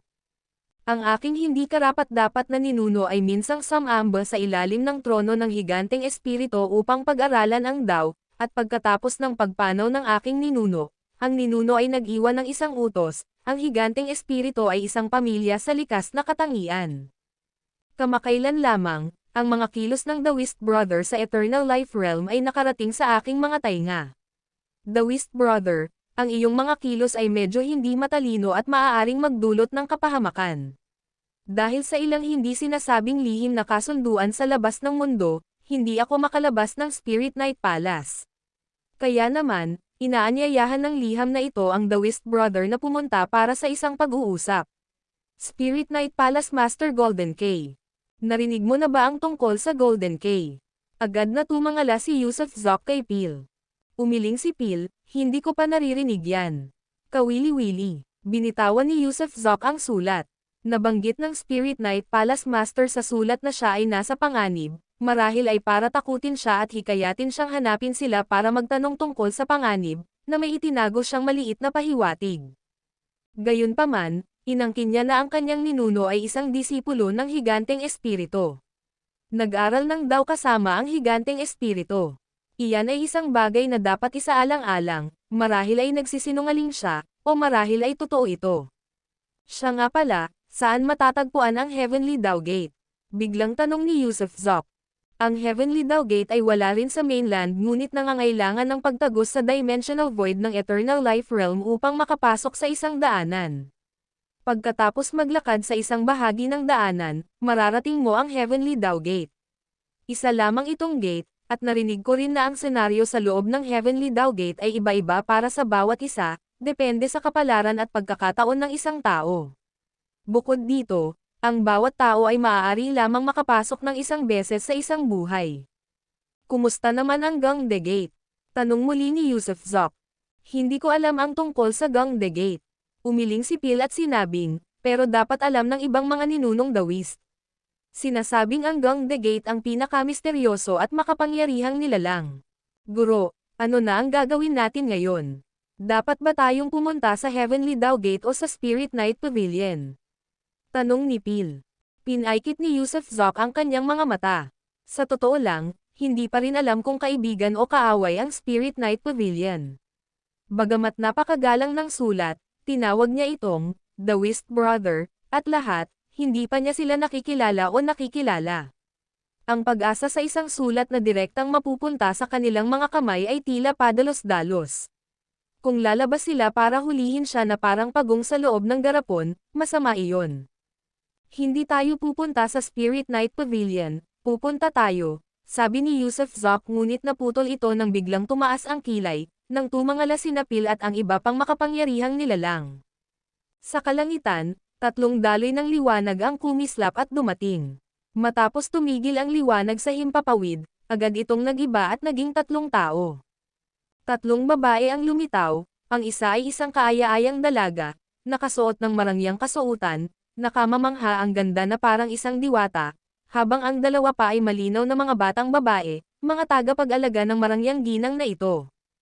Pinaikit ni Yusuf Zok ang kanyang mga mata, dahil ang babaeng ito ay nasa antas ng Daoist Ancestor, maging ang dalawang batang babaeng iyon ay nasa antas ng Heavenly Emperor. Tumayo ng matatag ang babae at tumingin sa ibaba sandali, pagkatapos ay bahagyang yumuko at sinabing, ito ba ang Pure Dojo sa ibaba? Maaari ko bang itanong kung nandito si Brother Yusuf Zok ng Daoist? Nagulat si Yusuf Zok, nang muling tawagin siyang, kapatid na Taoista na si Yusuf Zok.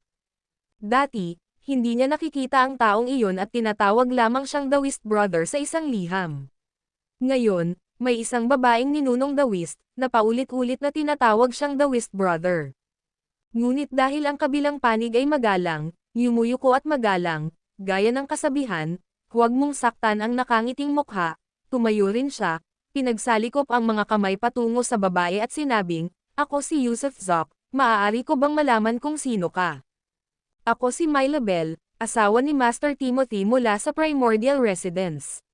Kapatid na Daoist na si Yusuf Zok, maaari ba akong makausap ka? Magiliw na ngumiti si Myla Bell kay Yusuf Zok. Ang video na ito ay edited by Urban Storytelling. Kabanata 1538 dalawang malalaking regalo. Kung sinubukan ng Panginoon ng palasyo ng Lingxiao na linlangan si Yusuf Zok na pumunta sa palasyo ng Lingxiao sa pamamagitan ng pakikipag-ugnayan at pagtawag sa kanya bilang isang kapatid na daw, mauunawaan iyon, ngunit ngayon ay personal na siyang tinawag ng asawa ni Master Timothy na kapatid na daw. Ito ay pambihira. May kakaibang kutob si Yusuf Zok, na nagmumungkahi na maaaring mali ang mga naunang haka-haka. Ang Spirit Night Pavilion o ang Primordial Residence ay parehong nagpapakita ng labis na paggalang sa kanya. Sige, po, ginang. Sumenya si Yusuf Zok na imbitahan si Myla Bell para sa isang personal na pag-uusap dahil humiling ito ng pribadong pag-uusap. Bumaba si Yusuf Zok mula sa cloud platform, pumasok sa pavilion sa kabila ng bangin mula sa dojo. Agad na sumunod si Myla Bell at bumaba rin. Si Myla Bell ay nagmumukhang kaakit-akit, tila mga 30 anyos, marangyang manamit, maputi ang balat, at laging may mabait na ngiti. Alam ni Yusuf Zok na ang isang taong may katayuan kay Master Timothy ay hindi maaaring husgahan batay sa panlabas na anyo. Sa kabila ng kagandahan, ngiti, at maunawain ng babae, maaaring taglay nito ang isang pusong mapanlinlang.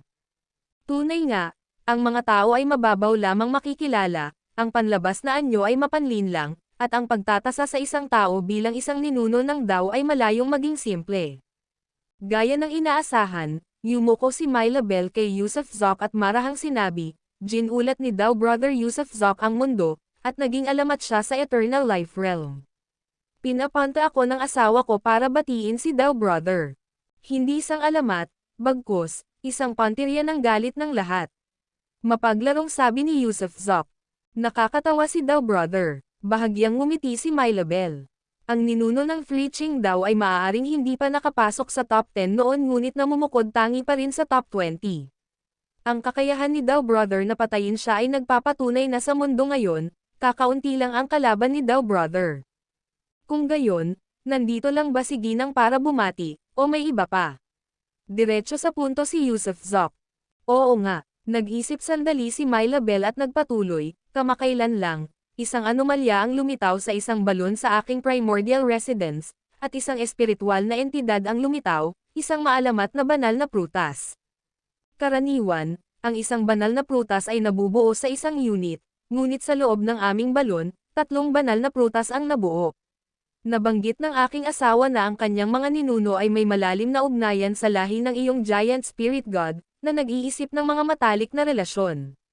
Kaya naman, pinapante niya ako upang imbitahan ang kapatid na Dao sa primordial residence upang pag-usapan ang mga makamundong bagay at lasapin ang mga banal na prutas. Bukod pa rito, patuloy ni Myla Bell nang hindi hinintay ang tugon ni Yusuf Zok, naiintindihan naming mag-asawa na ang biglaang pagpunta rito ay maaaring magdulot ng pagdududa sa kapatid ni Dao. Ang mga pangako ay panandalian lang para sa amin, kaya personal akong narito para magdala sa inyo ng 2 malalaking regalo. Ganoon ba? Tinaasa ni Yusuf Zok ang isang kilay, nagtataka sa mga engranding reg along binanggit ni Myla Bell. Una, isang mapa ng bituin. Habang nagsasalita si Myla Bell, iniabot niya ang isang jade scroll at iniabot ito. Isang mapa ng bituin. Aling mapa ng bituin? Tanong ni Yusuf Zok, na naguguluhan. Maiintindihan din ni Dao Brother kapag nakita niya. Sagot ni Myla Bell nang may bahagyang ngiti. Nag-isip sandali si Yusuf Zok, pagkatapos ay tinanggap ang Jade Scroll at ginalugad ito gamit ang kanyang isipan. Wow! Pagpasok niya sa Jade Scroll, nakita niya ang hindi mabilang na mga bituin, kasama na rito ang 9 na malalaki at matingkad na gininto ang bituin. Bukod sa mga gintong bituin, tila ordinaryo lang ang mapa ng mga bituin. Binawi ni Yusuf Zok ang kanyang iniisip at muling tumingin kay Myla Bell. Si Myla Bell, na may kaakit-akit ng ngiti, ay nagtanong, ano ang pinakanina-nais ng kapatid mong si Dao? Nang makita ang kaakit-akit ni Myla Bell, sandaling natulala si Yusuf Zok ngunit agad din siyang nakabawi ng loob, nabigla, at muling sinuri ang star map. Oo nga, matapos masusing suriin ang 9 na bituin, nakahinga ng maluwag si Yusuf Zok, nang mapansin niyang ang pangalan ng isang bituin ay Wishing Star. Ang hinahangad mo ay nasa loob ng 9 na bituin na ito. Malamang na nakuha mo na ang Soul World, dahil nawala na ang Heart Star nito. Ang mapang ito ay nagmula bago pa ang Primordial Era, na nagpapaliwanag kung bakit nananatili ang ilang bituin habang ang iba ay lumipat ng lokasyon. Ang pagbibigay sa iyo ng mapa bago ang Primordial Era ay nagpapakita ng aming katapatan. Paliwanag ni Myla Bell. Salamat. Biglang bumilis ang tibok ng puso ni Yusuf Zok, nang mapagtanto ang lokasyon ng natitirang 7 bahagi ng katawan ng Diyos ng higanteng espiritu. Kapag nahanap at napagsama na niya ang 7 iba pang segment, sino ang dapat niyang katakutin? Oo naman, handa na ang pangalawang malaking regalo ni Myla. Ngumiti ulit si Myla Bell nang may kaakit-akit, ipinitik ang kanyang palso para ipakita ang isang booklet. Dahil sa kuryosidad, tinanggap ito ni Yusuf Zok. Ang booklet ay maliwanag na bagong gawa, napakaganda, na may pinong sulat kamay na nagpapahiwatig ng kamay ng isang babae. Ang pabalat ng booklet ay mababasa ang Dao Ancestor Chronicles sa 4 na karakter. Anong ibig sabihin nito? Direktang tanong ni Yusuf Zok nang hindi binubuksan. Ngumiti si Myla Bell, mabilis na isinulat ang booklet na ito kahapon, na nagtatala ng mga ninuno ng Dao bago at pagkatapos ng sinaunang panahon, na nagdedetalye ng kanilang mga pangalan, ranggo, mga kasanayang banal, at mga sikreto. Gamit ang booklet na ito, malalaman ng kapatid na daw ang mga kalakasan at kahinaan ng bawat ninuno ng daw, na tutulong sa mga estratehikong engkwentro. Oh, kumislap ang mga mata ni Yusuf Zoc, tunay ngang magagandang regalo ang mga ito. Ang pag-alam sa mga kasanayan at sikreto ng bawat ninuno ng daw ay magpapagaan sa mga komprontasyon sa hinaharap. Nang maisip ito ni Yusuf Zoc, tumawa siya ng malakas, mayroon bang anumang talaan ni na Master Timothy at Ginang sa loob? Pabiro lamang ang kanyang sinabi upang pagaanan ang atmosfera. Walang record ni Ginang, pero nasa loob ang mga detalye ng asawa ko. Marahang ngumiti si Mylabel. Nagulat si Yusuf Zoc, ibinunyag ba ni Mylabel ang mga kalakasan at kahinaan ng kanyang asawa, na para bang pagtataksil dito? Gayunpaman, mainam na huwag magtiwala sa lahat ng bagay ng walang taros, sino ang nakakaalam kung ano ang totoo o mali. Naisip ni Yusuf Zoc. Kung gayon, kapatid na daw. Tumingin si Mylabel kay Yusuf Zoc, ipinahihiwatig kung bibisita ba ito sa Primordial Residence upang pag-usapan ang mga makamundong bagay at lasapin ang mga banal na bunga dahil nagbigay ito ng malalaking regalo. Naisip ni Yusuf Zoc, ang labis na pagtanggap mula sa Spirit Night Pavilion at Primordial Residence ay tiyak na may mga pinagbabatayang dahilan. Hindi pa niya ito nauunawaan, iniisip kung ang pagbisita sa Primordial Residence ay maaaring magbunyag ng misteryo. Sige, salamat, tumanggaw si Yusuf Zoc, kaya, hihintayin ni Myla si Daw dito. Kapag naayos na ni Daw ang mga gawain niya, sabay-sabay tayong aalis. Ngumiti si Mylabel. Hindi mo na kailangang humawak ng marami. Pierre, manatili ka sa bahay kasama ang lahat, Big Black, halika rito. Kumaway si Yusuf Zoc sa papalayong Big Black Dog. Sa likuran ni Yusuf Zoc, habang nakikita ni Mylabel ang malaking itim na aso na tumatakbo palapit, nanikip ang kanyang mga mata, likas na gustong umatras, ngunit pinigilan niya ang sarili. Tumakbo palapit ang malaking itim na aso, ikinakaway ang buntot nito kay Yusuf Zoc, hindi pinansin si Mylabel. Guro, huwag kang mag-alala, ang Pierre Dojo ay hindi lugar na maaaring manggulo. Pagmamalaki ni Pierre. Naiintindihan ko, mag-ingat ka, babalik ako maya-maya. Tara na, Big Black, pangunahan mo na ang daan Ginang. Mabilis na pumailang lang si Yusuf Zoc, ang kanyang mga paa ay parang ulap, kasunod si Mylabel at dalawang katulong na nasa likuran. Pagkalipas ng halos 6 na oras, sa silangang abot tanaw ng Eternal Life Kingdom, nakita ni Yusuf Zoc ang isang malawak at magulong ulap. Hindi, sa halip na isang masa, ang magulong ulap na ito ay tila mas malaki pa sa isang superplaneta, 100 beses ang laki ng daigdig. Habang papalapit sina Yusuf Zoc at Mylabel sa magulong ulap, biglang lumitaw ang ginintoang liwanag, na mabilis na nagpakita sa harap nila sa anyo ng isang figure. Pinagmasdan ni Yusuf Zoc ang bagong dating, isang lalaking nasa edad 30, matangkad at simpleng manamit. Bago magsalita, ipinakilala muna siya ni Mylabel kay Yusuf Zoc, ito si Jalen Graves, ang tagapangasiwa ng ating Primordial Residence. Jalen, anong problema? Lumuhad ang tagapangasiwa at sinabing, Ginang, masama po ito. Hinarap ng amo ang nag-aalab na apoy habang naglilinang, kaya napilitan siyang magtago sa isang lihim na santuwaryo para magtago. Ang video na ito ay edited by Urban Storytelling. Kabanata 1539 na Panginoon at Lingkod. Ginang, hindi maganda yan. Muling ginamit ng Panginoon ang nagliliyab na apoy sa kanyang sarili habang naglilinang. Wala siyang ibang magawa kundi ang pumunta sa lihim na lugar na iyon para sa isang retreat. Ang lalaking nagsasalita ay ang General Manager sa loob at labas ng Primordial Palace. Ang tinatawag na pangkalahatang tagapamahala ay natural na nangangahulugang malaki, na namamahala sa lahat. Gulat na tumingin si Yusuf Zoc sa binata na nagngangalang Jalen Graves, dahil hindi lamang siya bata, ang antas ng kanyang cultivation ay kapantay din ni Master Timothy. Mahalagang malaman na si Master Timothy ay isang pag-iral na lumalampas sa langit at lupa. Ang paggamit ng antas ni Master Timothy ay walang alinlangang ang pagkakaroon ng habang buhay na katumbas ng langit, nagniningning sa tabi ng araw at buwan, katulad ng dakilang itim na Diyos ng demonyo sa langit, at katulad ni Pearl, pareho silang bagong itinalagang mga master, ngunit pantay-pantay sila sa lahat ng master ng kaharian. Pero ngayon, Nakaluhod itong si Master Jalen Graves sa harap ni Myla Bell, na lubos na nakakagulat. Na naman sa nagliliyab na apoy. Nang marinig ang mga salita ng manager na si Jalen Graves, bahagyang napataas ang kilay ni Myla Bell at galit na sumagot, bakit kaya ito nasusunog sa madaling panahon, sa halip na sa mismong sandaling ito? Bakit hindi na lang siya sunugin hanggang sa mamatay?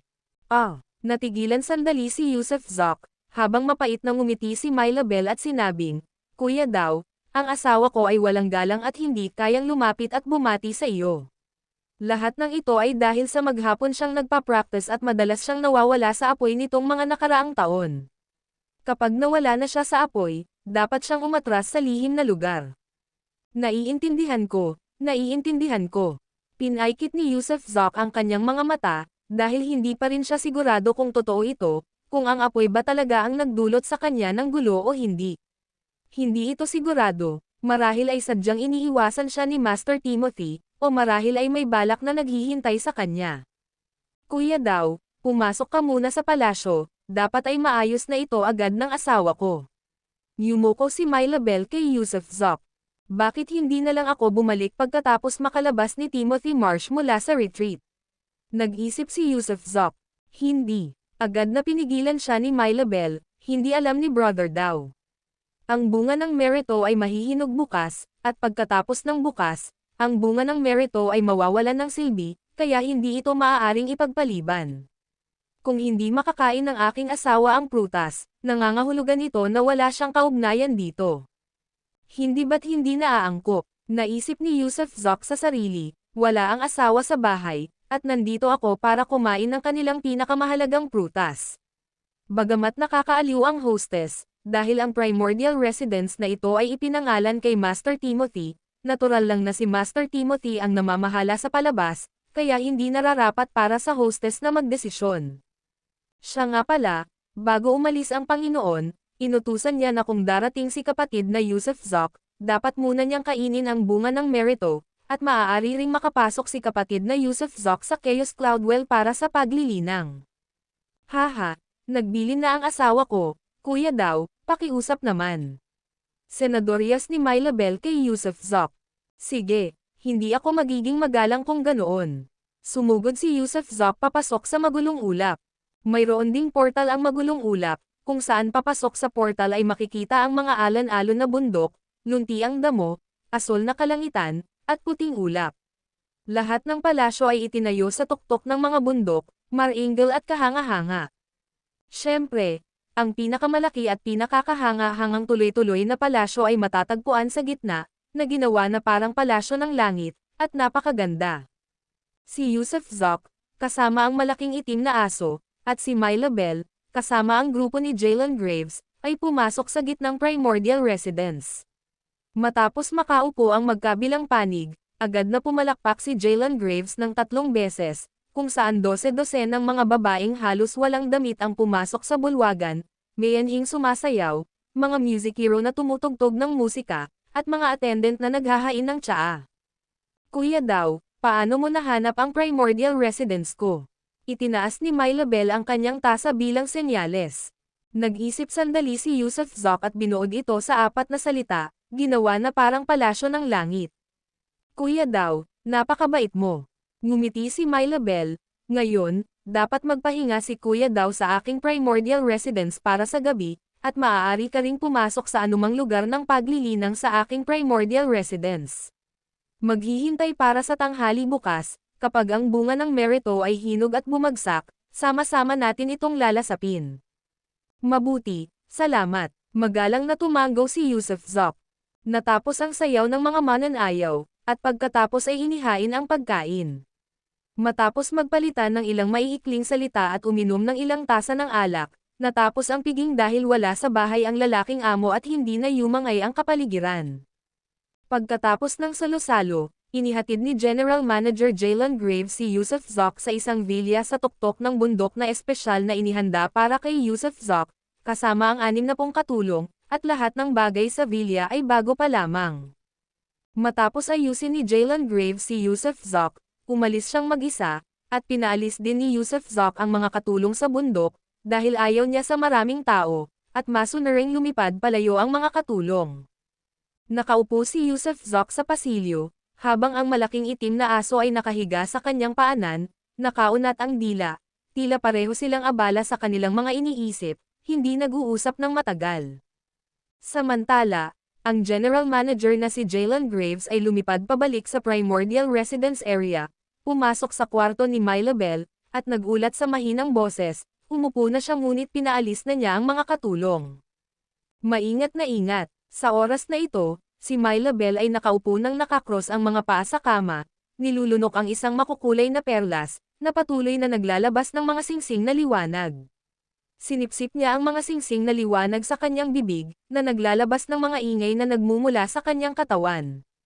Guro, nakikita kong maingat ang taong ito kahit saan, malalim ang pagkalkula, at dahil nakapaglakbay na siya mula sa mundo ng mga mortal, nakaranas na siya ng hindi mabilang na labanan. Isa siyang henyo sa mga tao, kaya naman, maaaring hindi magtagumpay ang ating plano. Kinatatakutan na baka hindi siya mahulog sa bitag. Sa totoo lang, maganda at maganda ito para sa kanya, hindi pa ba sapat ang aking pang-akit? O hindi pa ba maganda, hindi pa ba sapat na kaakit-akit? Malamig na ngumisi si Mylabel habang nakatingin kay Jalen Graves. Biglang umiling si Jalen Graves habang nakangiti, "Guro, ikaw ang pinakamaganda sa lahat ng mga guro, isang natatanging bulaklak, na may kahangahangang pangangatawan at matinding kaakit-akit. Kung hindi ka sapat na kaakit-akit, lahat ng babae sa kalangitan ay mga baboy. Masyado kang mambola, ang tuso talaga ng bibig mo." Namula si Mylabel, sabay sulyap kay Jalen Graves. Hindi ba't lumaki pa rin ang bungangang ito para sa Panginoon? Ano man ang gusto mong gawin ng bungangang ito, gagawin ng bungangang ito. Wika ni Jalen Graves habang papalapit siya kay Mylabel at mabilis na inabot ang palda nito gamit ang kanang kamay. Nang inig ang buong katawan ni Mylabel, lalong namula ang kanyang mukha, natulala ang kanyang kaakit-akit na mga mata, at ang kanyang buong katawan ay tila tubig na malapit ng lumambot. Ang mag-asawang amo at alipin na ito, na nakakagulat na ang asawa ni Master Timothy ay nagkaroon ng kalaguyo, ay nagkaroon ng relasyon sa general manager ng kanilang tahanan. Alam man ni Master Timothy o hindi, kung ito ay pahiwatig ng kanyang pahintulot, maiintindihan ito, ngunit kung hindi niya alam, kapag nabunyag ang pangyayaring ito, parang apoy na ang pinaglalabanan. Habang hinihipon ni Jalen Graves si Mylabel, na nagpasinghap dito ng marahan, bigla itong napaluhod, naghahandang ipakita ang kanyang husay sa pagsasalita. Pero sa pagkakataong ito, hinawakan ni Mylabel ang ulo ni Jalen Graves at umiling, "Hindi ngayon. Bukas ang mahalagang araw ko. Kailangan kong gamitin ang naipon kong asensya para harapin si Yusuf Zok." Sa oras na iyon, hindi maiiwasan na kailangan kong tanggapin ang epekto niya, kaya pag-usapan na lang natin ito sa ibang araw. Hindi natuwa si Jalen Graves ngunit hindi niya makontra ang kanyang Panginoon, kaya't malungkot niyang sinabi, "Nasa bahay lang ang matandang hamak na iyon nitong mga nakaraang araw, kaya wala tayong pagkakataong maging malapit."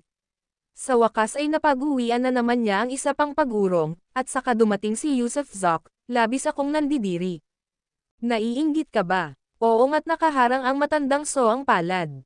Sa ating nagawa, malalaman din niya ito sa madaling panahon, kaya kailangan nating maghanda ng maaga. Kapag nagtagumpay ako kay Yusuf Zok bukas, at nakuha ko ang kanyang giant spirit essence, hahanap tayo ng pagkakataong harapin ang matandang soang palad." Haha, hindi iyon mapapansin ng matandang iyon. Sa tuwing nawawalan siya ng apoy, lalong nagiging tanga ang utak niya, kaya ngayon ay magulo na siya.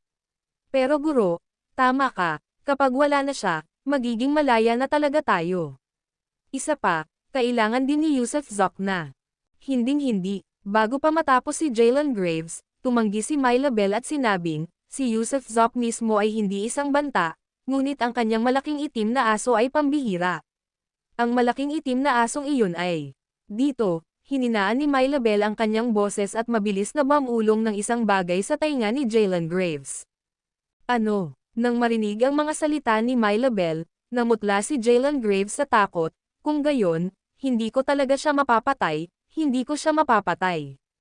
Kaya nga, hehe, iniisip natin kung ganoon din ba si Yusuf Zok, na mukhang kahanga-hanga pero walang kwenta. Kumislap ang mga mata ni Mylabel, na para bang inaasahan na niya ang mga mangyayari bukas. Ang video na ito ay edited by Urban Storytelling. Kabanata 1540 mga talaan ng ninuno ng Dao. Malalim na ang gabi, at si Yusuf Zoc, matapos maghintay ng matagal nang walang anumang kakaibang tunog o galaw, ay inutusan si Big Black na magbantay sa labas ng pinto. Hindi tumanggi si Big Black at nakatulog sa pinto. Kinuha ni Yusuf Zoc ang booklet na nagdedokumento sa mga ninuno ni Dao at binuksan ito, simula sa unang ninuno ni Dao. Sa gitna ng kabuluhan ng langit at lupa, ng sansinukob, at ng lahat ng nilikha, kasunod ng magkakasunod na pagbagsak ng 9 na pangunahing Panginoon sa langit, ang langit at lupa ay inalagaan ng araw at buwan, at pagkaraan ng mahabang panahon, lumitaw ang mga may kamalayang nilalang. Ang pinakamataas na ranggong ninuno ng Dao ay isang matandang puno na naging espiritu. Ang ninunong Dao na ito ay tinawag na Elder Longevity. Sinasabing siya ay nagbago mula sa isang puno patungo sa isang tao, na nagmukhang isang elder mula pa sa simula. Ang kanyang ranggo ay hindi dahil sa pagiging panganay na ninunong Dao, kundi dahil bago siya naging isang tao, ang 9 na pangunahing Panginoon sa langit ay bumagsak na sa kanya. Siya ay isang punong pinagpahingahan at sinasanayan ng 9 na pangunahing Panginoon sa langit sa tuktok ng kanyang puno, na humantong sa paggising ng kanyang espiritual na karunungan at paggamit ng kanyang mga banal na kasanayan, na pawang natural na nilinang ng 9 na pangunahing Panginoon sa langit. Sa madaling salita, pinagtuunan niya ng pansin ang asensya ng 9 na pangunahing Panginoon sa langit. Ang kabutihan ng taong ito ay hindi siya kailanman pumatay. Ang kapintasan ng taong ito ay ang kanyang takot sa apoy, bagaman ang ordinaryong banal na apoy o kakaibang apoy ay hindi makakapinsala sa kanya, tanging ang umaalis na apoy lamang ang makakapinsala. Ito ang tala ni Myla Bell tungkol sa unang ninuno ng Dao sa mundo, ang Elder Longevity. Binanggit din sa pahabol na ang taong ito ay hindi dumanas ng pang-aapi mula sa langit na Dao tulad ng ibang mga ninuno ng Dao ngunit misteryosong nawala, nang walang balita hanggang sa araw na ito. Ang pangalawang ranggong ninuno ng Dao ay tinawag na ninuno ng Dao na umaabot sa langit.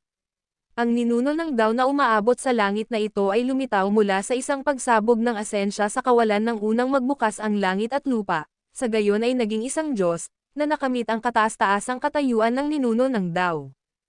Ayon sa alamat, pagkatapos mabuksan ang langit at lupa, isang araw ay biglang gumuho ang kawalan, na bumuo ng isang napakalaking itim na butas na patuloy na lumalawak, na nagbabantang lumunin ang buong mundo. Kalaunan, pinuno ng 9 na pangunahing Panginoon sa langit ang itim na butas ng bato ng Merito, at sa oras na iyon, isang manipis na asol na usok ang hindi maipaliwanag na lumitaw mula sa itim na butas. Sa una, hindi ito pinansin ng 9 na pangunahing Panginoon sa langit, ngunit kalaunan, pagkatapos mamatay ang 9 na pangunahing Panginoon sa langit, ang usok ay nagbago at naging isang tao, na siyang ninuno ng Dao na umaabot sa langit. Ang Sky-reaching Dao ancestor na ito ay halos walang kapintasan, may malawak na divine skills at walang takot sa anumang atake. Gayunpaman, may mga bali-balita na ang kanyang pinakamalaking kahinaan ay ang takot sa isang partikular na araw. Tunay nga, ito ay ang takot sa isang partikular na araw. Bawat taon, kapag dumating ang araw na ito, siya ay nagiging ganap na mahina at walang kapangyarihan, at ang lahat ng kanyang mga banal na kasanayan ay nagiging walang silbi. At tila ito ang araw ng kanyang kapanganakan, ngunit sa partikular, walang nakakaalam kung anong araw ito, dahil ito ang pinakamalaking sikreto at kahinaan ng Sky-reaching Dao ancestor, at siya ring pinakamalaking sikreto niya. Ang ninunong Dao na umaabot sa langit ay nawala na rin sa mundo, walang nakakaalam kung nasaan siya. Ang nasa ikatlong ranggo ay tinatawag na Real Person Rene. Siya ay isang babae, ipinanganak sa hilagang kanlurang Vital Cave pagkatapos ng Primordial Era, at nababalitang nagbago mula sa isang kapirasong Vital Chi mula sa kuwebang iyon. Ang Vital Chi ay matatagpuan lamang sa Vital Cave at lumitaw lamang ng unang magbukas ang langit at lupa, na pagmamayari ng isang maalamat na energy gas na wala pang nakakakita o nakapagsanay hanggang ngayon. Siyempre, hindi kasama si Real Person Rene. Ang babaeng ito ay nasa ikatlong pwesto dahil ang kanyang Vital Chi ang pinakamisteryosong chi sa mundo. Ang 8 at 9 na malalim na kasanayan at ang sining ng 72 pagbabago na nabanggit sa mga kaharian ay kusang nilinang at minana ng babaeng ito, na siyang dahilan kung bakit siya ang ninuno ng napakaraming pagbabago. May mga nagsasabi na ang babaeng ito ay naging isang ordinaryong babae upang masiyahan sa buhay, habang ang iba naman ay nagsasabing siya ay muling nagkatawang tao bilang ang emperador sa langit, at iba pa.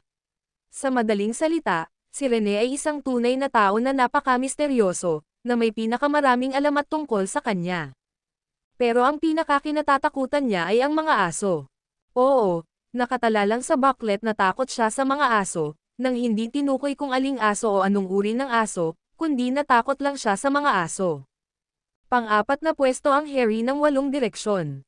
Ang taong ito ay hindi ipinanganak mula sa asensya kundi lumitaw mula sa isang itlog. Ayon sa alamat, noong unang bumukas ang langit at lupa, ang itlog na ito ay umiral na at kalaunan ay napisa, na siyang nagpanganak sa hari ng 8 direksyon.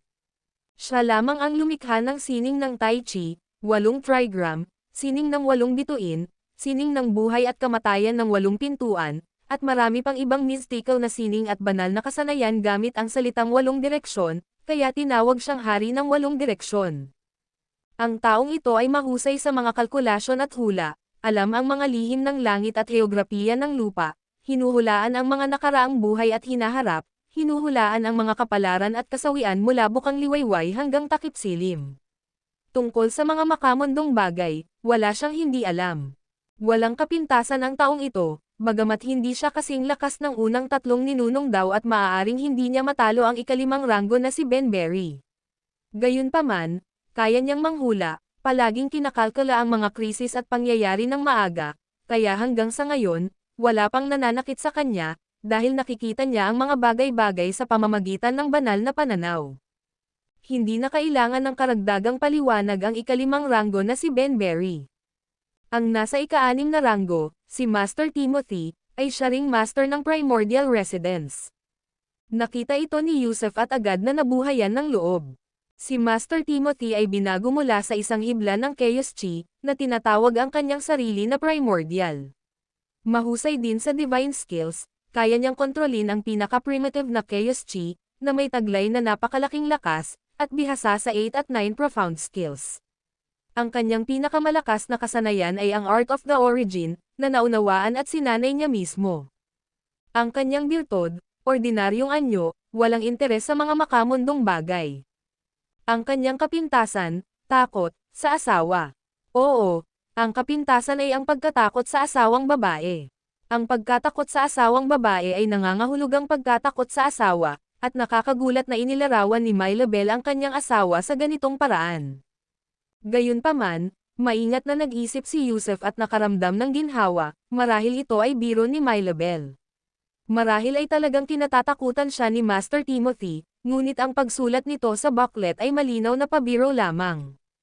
Haha, parang hindi nasusulat. Marahang natawa si Yusuf nang ang mga nakalistang kabutihan at kapintasan ni Master Timothy ay parang hindi nasulat. Nagpatuloy si Yusuf sa pagbabasa, at habang nagbabasa siya, sumikat ang bukang liwayway, at mabilis na lumipas ang gabi.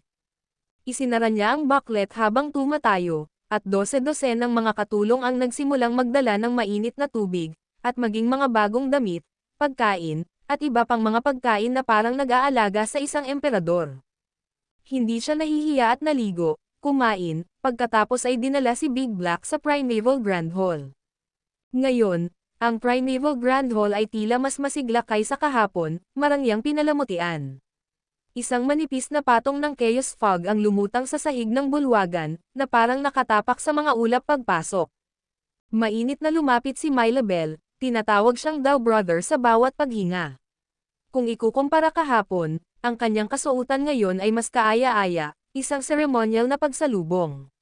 Bukod dito, isang kakaibang halimuyak ang nagmumula sa kanya, hindi labis na mapang-akit, ngunit kaaya-ayang amuyin. Habang nag-uusap sina Myla Bell at Yusuf Zoc, masayang tumakbo palayo si Big Black, habang naghanda rin si Myla Bell ng isang malaking piging para dito ngayon. Sinasabing mahilig mang-agat ng buto ang mga aso, at sa sandaling ito, may hiwalay na mesa sa bulwagan, puno ng mga bagay na gustong-gustong kainin ni Big Black. Walang nakakaalam kung paano naunawaan ni Myla Bell ang mga panlasa ni Big Black ng ganoon ka-eksakto para matugunan ang gana nito. Daw brother, maaga pa naman. Paano kung isama kita sa pamamasyal sa hardin? Magalang na pagpapatuloy ni Mylabel at magalang na yumuko kay Yusuf Zok. Habang yumuyuko siya, ang halimuyak nito ay humahampas na parang simoy ng hangin.